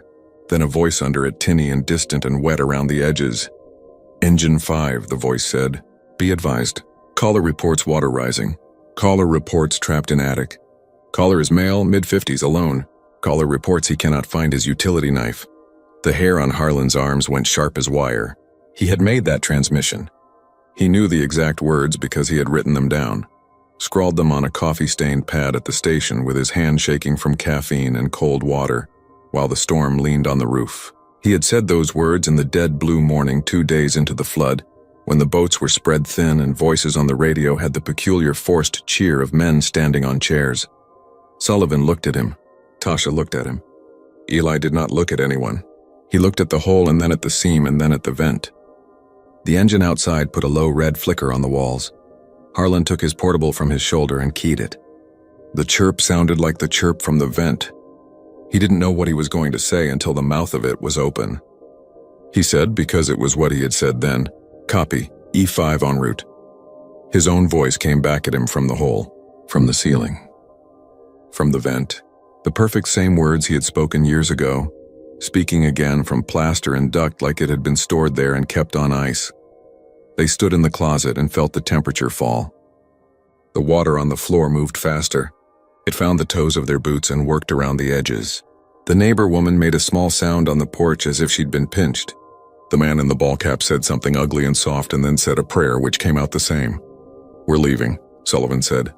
But he didn't move. You could make a call and not obey it. You could know you were supposed to and stand there and wait for a thing to get in your mouth like smoke. The radio spoke again. It was Harlan's own voice this time, not the dispatcher. He could tell by the rhythm, by the way fatigue rounds off the ends of syllables. He had been on the boat all morning. He had taken the pad from a volunteer who was trying not to cry and said to give him a list of streets. He had spoken too quickly because he wanted to outrun a sound he had heard inside himself when he looked at rooftops. "Copy," his voice said from the vent. "Advise caller to move to highest point available and stay calm. We are on the way." I advised him, the dispatcher said from the seam. "He reports he is already there." Water lifted over their boot soles. It was cold in a way that got into bones. The house smelled now like the pilings under the highway bridge, a creosote and algae scent. Harlan felt the edges of a memory pressing in like someone was standing behind him with their forehead against his spine. He had never come to this street that week. The boats had run south and west. They had not made it this far north. He had made the call that the river wasn't going to eat this block. He had been wrong for 6 inches in a man's breath. What was his name, he heard himself ask. He didn't know who he was asking. The hole said nothing. The seam continued to feed the room. The vent ticked itself shut like a lip. Tasha had knelt to press her palm flat to the water. The medic in her was trying to make a fact out of a feeling. She flinched and jerked her hand back. "It's warm now," she said. "God, that's wrong." The neighbor woman on the porch said loudly that she was going to call the police, too, and then didn't. There was a silence after her sentence where nothing dressed as help arrived at all. Harlan stepped into the hallway. The attic access hung open like a mouth. He reached up as if to pull it. then let his hand hover, unsure which version of the room he wanted to commit to. He felt the house's attention. That was the word that blew through his head, absurd and exact. The house was watching them. It had a thought about them. It held it the way you might hold a bottle in one hand while deciding whether to drink it or smash it. He walked to the living room and stood under the seam. The drip had become a steady tucked-in rain. You could get used to any sound if you stood in it. He imagined the man standing here years ago and listening to it start. The slow and then the quicker. He imagined that man's name and found he could not keep a name in his head. Every time he tried, the house shook it out like crumbs. The radio at his shoulder chirped again, and this time it was a stranger's voice. It was not anyone Harlan knew. The accent was not from here. Words came out of the little speaker in stenciled pieces. "Caller at 318 Crescent reports water entering from ceiling," the voice said. "Caller reports attic is dry. Caller reports he hears responders in the house but cannot find them." Sullivan swore in a way that sounded like he had planned never to swear again and was using it up now. Eli backed into the wall as if expecting it to accept him. Tasha stood and wiped her hand on her pants and left a wet print that looked like a clumsy infant's hand had reached up from her thigh. The water made its decision. It rose a half-inch in a breath. It ran along the hallway and went under doors that were closed, and under doors that were open the same way. It came through the floor vent in a pale froth. It did what water does when it has what it wants. It spread its mind over what it could touch. "Out," Harlan said. He said it with authority and with fear and with a rasp he had not owned before. "Everyone out. Now." They turned and found the front door swollen in its frame. The chain gone, but the door heavy as an unwilling shoulder. Sullivan put his weight into it and the door did not move. It made a small noise the way wood makes a noise when you ask it to do more than it was cut to do. Eli went pale to his lips and then bright again. Tasha slid her shoulder next to Sullivan's and they pushed together. The door stuttered a fraction and stopped. The house whispered a name then. It did not say it out loud. The sound came up through the floor and through the water and up along Harlan's bones to the place behind his face where old conversations live. Ray. Just that. Ray. In the breath after, Harlan remembered the green sticky note from that week tacked to the station corkboard. Handwriting neat and patient. A woman had stopped by with a bag of kolaches and had written it while she stood with her hand on the wood like it was someone's shoulder. Raymond Cloutier, she had written. Last seen at 318 Crescent, waiting upstairs. Please check, please. He did not remember what he had done with the note. He could not recall if he had folded it in half and stuck it in his pocket, or if he had moved it to the edge of the board so he would see it on his way out. He could not recall if he had told the next shift to handle it or if he had put a thumbtack through the E in Crescent and felt the tack refused to go in because the board had gotten so full of paper that the cork could not take one more. The water reached his hips. It was warm at the top and cold at the bottom, a layered thing. It felt like a pond in August. He heard someone in the back of the house cough, a rusty submerged cough, and then the attic hatch thumped as if a head had hit it from below. E5, the dispatcher's voice said from nowhere and everywhere. Status. On scene, Harlan said. He did not key his radio. He did not lift a hand. He said it into the room. Be advised, the voice said. Caller is now quiet. The pressure changed. Those are the words Harlan used later to explain it to no one. A pressure change like when you drive over the Neshes and your ears pop. Like when you open a freezer and your face sweats. The room pressed inward. The water climbed the walls where the paint had broken at nail holes. It reached picture height and paused as if to see what had been there. It touched the rectangle on the wall and found nothing. Harlan turned toward the hallway and the closet. The hole at the base looked like a mouth underwater. He could not see inside it now. The water was at his chest. He could stand in it and keep his chin above the surface if he lifted his heels. He did not feel panic, which was wrong. Panic would have been correct. He felt instead that heavy certainty he had felt in the boat. The knowledge that some decisions were already made and he was only walking along the top of them. Like a man tracing a joint with a finger. Hand touched his shoulder. Tasha. Her eyes were hard and bright and very angry, which meant she was keeping the fear from using her. She shoved him toward the door again. Sullivan shouted once and then shouted again without words. Eli said his name and reached out and Harlan felt the boy's hand slide off his sleeve. Ray, the house said again, and this time the voice came from under him. And it was not words in his bones, but bubbles rising against his ribs and a man's last breath, which is a thing that does not rise straight up like they tell you. It wobbles.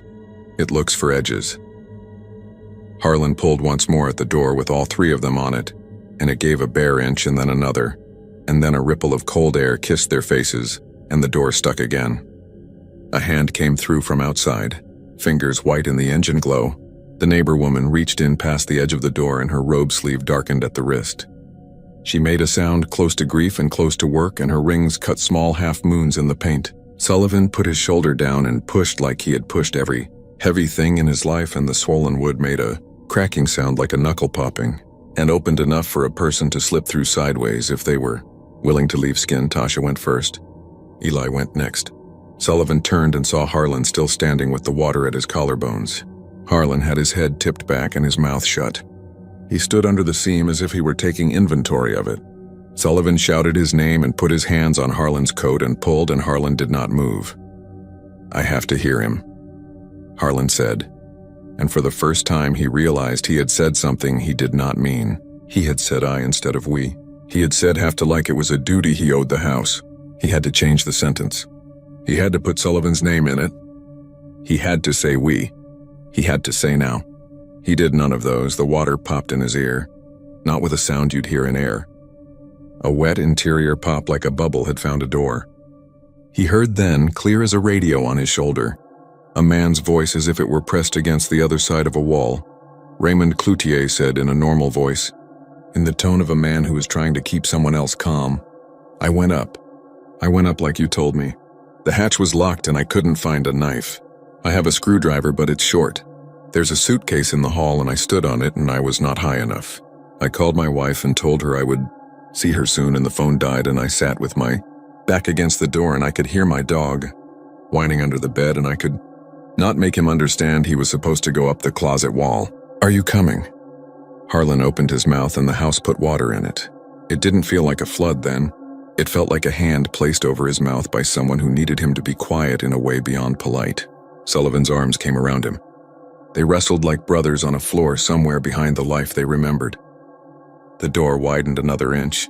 The water lifted Harlan and he went sideways in it and then forward, and then he was on the porch with his knees hitting the boards and his lungs coming back like a room takes its light after you flip the switch, and the filament warms.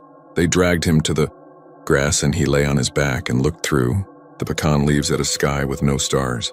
He coughed and braced himself on his elbow and coughed again until something thin came up into his mouth, and he spit it onto the sidewalk. It wasn't spit. It was a small curl of damp white paper with ink melted into it. The paper stuck to the concrete. It had a curve from a tack hole on one end. There was a green smear on it like someone had written on it with a grocery store notepad. He could read only one word, washed and swollen and still there. Raymond. Sullivan looked back at the door. The water slid out and down. It kept coming, an obedient flood that did not spread onto the yard or move into the street. It ended at the bottom step like the house was thirsty and spilling its drink. Inside, the seam still fed itself. The attic hatch hung open. Harlan could see dry wood above the square like a vanishing trick where the magician is laughing behind his hand. The police came because that is what happens next. They stood on the sidewalk and peered in, and one of them said he wasn't going to write the report because he had done the last weird one. The city sent a man from water who stood with his hands in his pockets and kept glancing at the storm drains like they would explain themselves. A reporter from the station out of Houston put on lipstick in her car and then took it off and went to stand with the neighbor woman and asked careful questions. The house continued to give up cold water that smelled like the neshes in winter. The seam did not dry. Near dawn, the water slowed. It went from a rain to a metronome. It ticked slower and slower, and with each drop a sound rose very gently in the room. A sound like someone pressing their ear to wood in order to tell if the other side was empty. The last drop formed itself, held for a long time, fell, and did not call up another.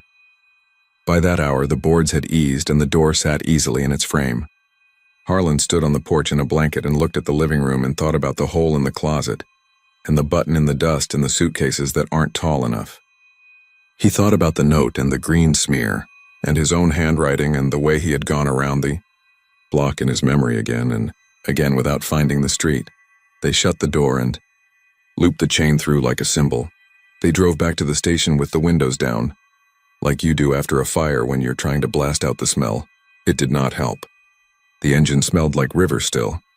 Tasha took his vitals in the back bay and told him he was fine and told him to drink water, and he laughed once like a bad cough and did as he was told. The sun came up over the stacks and the town took shape in the light like a thing you had to love because you were inside it. Harlan went into the day room and stood in front of the corkboard. He did not expect a miracle. He expected a blank space where his mind had been. The board was covered in the dailies and the coupons and the notes from the chief. But there, pinned under an old schedule, was a scrap of green notepad paper with a torn tack hole. The ink had bled and dried and bled again. The only word left was again the name, Raymond. The phone number had washed into a line that looked like a stream. He took the note and put it in his pocket and did not tell anyone. A man sometimes is allowed a small private punishment. He walked into the apparatus bay and looked at the engine. The hose lay in a tidy accordion. The couplings gleamed. Under the front bumper was a wet oval on the concrete. He watched it shrink as the morning warmed the floor. He listened to the building breathe. The call came in at 9:10. Same street, same house. The neighbor woman again. The reporter again. The voice on the radio did not sound strange anymore. It sounded like a set of words you say because they are printed somewhere. Water, the dispatcher said, routine. Leak from ceiling. Attic reported dry. Harlan stood very still. He thought about his wife asleep when he left and the way she turned onto the warm place he had made and made use of it. He thought about Beaumont and the way it does not forgive but also does not forget, and how those can be the same thing on different days. E5, Sullivan said, looking at him. What's your call? They drove back to Crescent and the street looked exactly as it had, and it did not. The pecan leaves were bright with dew. The boards on the windows had silvered further as if someone had scrubbed them with steel wool. The for sale sign had fallen and been set back upright by a careful hand. The house stood with its mouth shut. No water on the steps. No sheen on the floor visible through the gap. They walked onto the porch, and as Harlan reached for the knob, a single drop fell from the seam onto the back of his hand. It was warm. It had a taste when he licked it without thinking. A taste he recognized from 1,000 calls where grief had opened like a faucet and gotten in the air. Salt. He went inside. He went down the hallway. He went into the small bedroom and opened the closet. The hole at the base had gone dry and would not show him anything. He set his light on the shelf and bent and looked as deep as he could. The button was gone. He straightened and felt the building lean on his spine. He turned toward the hall and stopped. On the opposite wall, low to the floor as if a child had stood on their knees, someone had written a single sentence with a fingertip in the dust. He wiped at it without touching and found fresh dust underneath, a ghost copy. "We are upstairs," it said. "Come up." The attic was still dry. It looked like all the other attics in Beaumont, the place where decades go to soften. He and Sullivan climbed the ladder and stood hunched under the rafters. Tasha stayed at the hatch with her hand on the edge like she might close it if something asked to come through. Eli stood in the hallway and watched, sunlight slide through the crack around the front door. Harlan lifted his light and saw the faintest marks on the rafters above. Scratches, little arcs like someone had bumped their head and reached up reflexively to feel for blood. The wood was old, but these marks were thin and bright. They were not from that night years ago. They were from recently. He reached up and laid his finger in one and felt the smoothness and the grit and finally the something else that lay under both. He swallowed, and then his ears filled. The pressure changed again. The attic heat vanished. Cold blew against his face. He smelled the river and then he smelled something older. He smelled a house before any of this had been added. Raw pine rope. The attic darkened and then lightened again. In the half-light he saw a figure at the far end, folded into the angle of the roof, knees up, hands around them, chin on his wrists. The figure looked like a man who had stayed too long in the sun, his skin a flaking brown, his eyes bright with the concern of someone accustomed to waiting. Harlan opened his mouth and the figure lifted a hand as if to shush him, and then put that hand on the slanted ceiling above his head and pressed. In the living room below them, downstairs and 30 feet away, a drop formed at the seam and fell. Harlan could not make his legs move toward the figure, not because of fear, but because he understood that going would make the thing real in a way he could not unmake. He did not go. He stood and the figure waited, and then, In an instant that arrived like a decision in another room, the attic was empty and his light showed only dust dancing in the air where a man had been. He climbed down from the ladder and told Sullivan they were done. He told him they would tag the place again and call the realtor again, and he would drive to the property clerk himself and say the word evidence until someone gave him a bag and a pen. He told them they would log it with dispatch and write the report and drink weak coffee while the reporter asked her questions. He told them they would do the real and ordinary things. They did the things. They left. The woman in the robe stood on her porch and did not wave. The man in the ball cap had put a shirt on and then taken it off again. The reporter asked Tasha if she believed in hauntings, and Tasha said she believed in physics and loved ones, and the ways those can be the same on certain days. Late that night, when the station went quiet and the red truck stood like animals sleeping with open eyes, Harlan woke on the couch and heard water. He sat up and listened for the coffee maker and the rinse in the sink and the rain outside and found none of it. The sound came from above him. The ceiling over the day room had a seam where a renovation had ended at a budget line and then been resumed. The seam glimmered in the emergency light. He stood under it and held out his hand. A drop formed. It grew fat, it fell. It landed in his palm and was warm. It ran along the lifeline in his skin and tickled and then dropped to the floor. He put both hands out and they filled and overflowed, and the water ran along his wrists and into the cuffs of his shirt like a promise. He looked up and saw only the flat platen of the ceiling, the fluorescent fixtures dark and indifferent. The attic above the station was as empty and dusty as it had been at inspection. The drop cadence quickened. In the dorm bay, someone stirred and coughed and turned onto their side. Harlan stood alone in the day room and counted. He counted to 10 and then to 20 and then to 100, and the water multiplied itself, calm and relentless. He did not call out. He did not wake anyone. He stood and took what the ceiling gave and tried to listen for the name again. When he finally did speak, he said it. He said the name out loud in the cool room, and when he did, the water stopped as neatly as if a hand had closed a valve. The silence that followed was louder than any storm. Morning found the floor dry. The ceiling was ordinary. The crews made eggs and laughed too hard at stale jokes. Harlan folded the green note into a tighter square and put it in his wallet, where you put pictures you cannot look at and cannot throw away. On Crescent Street, the house sat with the boards over its eyes. The realtor took the sign down because sometimes taking a sign down is the same as making a sale, even when nothing has changed. The neighbor woman left a bottle of lemon oil on the porch because she thought she remembered that smell from when she used to visit the woman who lived there. The bottle tipped onto its side in the heat. The sun warmed it, and the oil ran out under the cap in a tidy thread and pooled at the edge of a board. The wood darkened and made a small oval, as if the house had wept what it could. Months later, Hurricane Taylor spun its spiral in the Gulf and made everyone stock up on ice and double knot their trash cans. The forecasters said it would turn, and it did not. The refineries swung down for safety. The sky put on that specific color that Texas gets when water gathers itself into an idea and comes. On the third day, with the wind lashing the pecans and the sirens in a tired loop, a group of volunteers knocked the boards off 318 Crescent with crowbars. They opened the door and walked into the living room and stopped. They stood at the seam and tipped their heads. One of them reached up and touched it with his finger. He lowered his hand and tasted it out of habit, like a man tasting oil to see if it's sweet or sour, and found it was not anything you could name easily. He looked at his partners and shrugged. They turned and left the door open and moved on to the next house because there are too many, and you have to choose. Behind them, a drop formed in the ceiling and fell. It was not rain. It was not plumbing. It was not the river. A man upstairs who was not upstairs took a breath and held it to see if anyone would ask him how long he could keep from letting it go.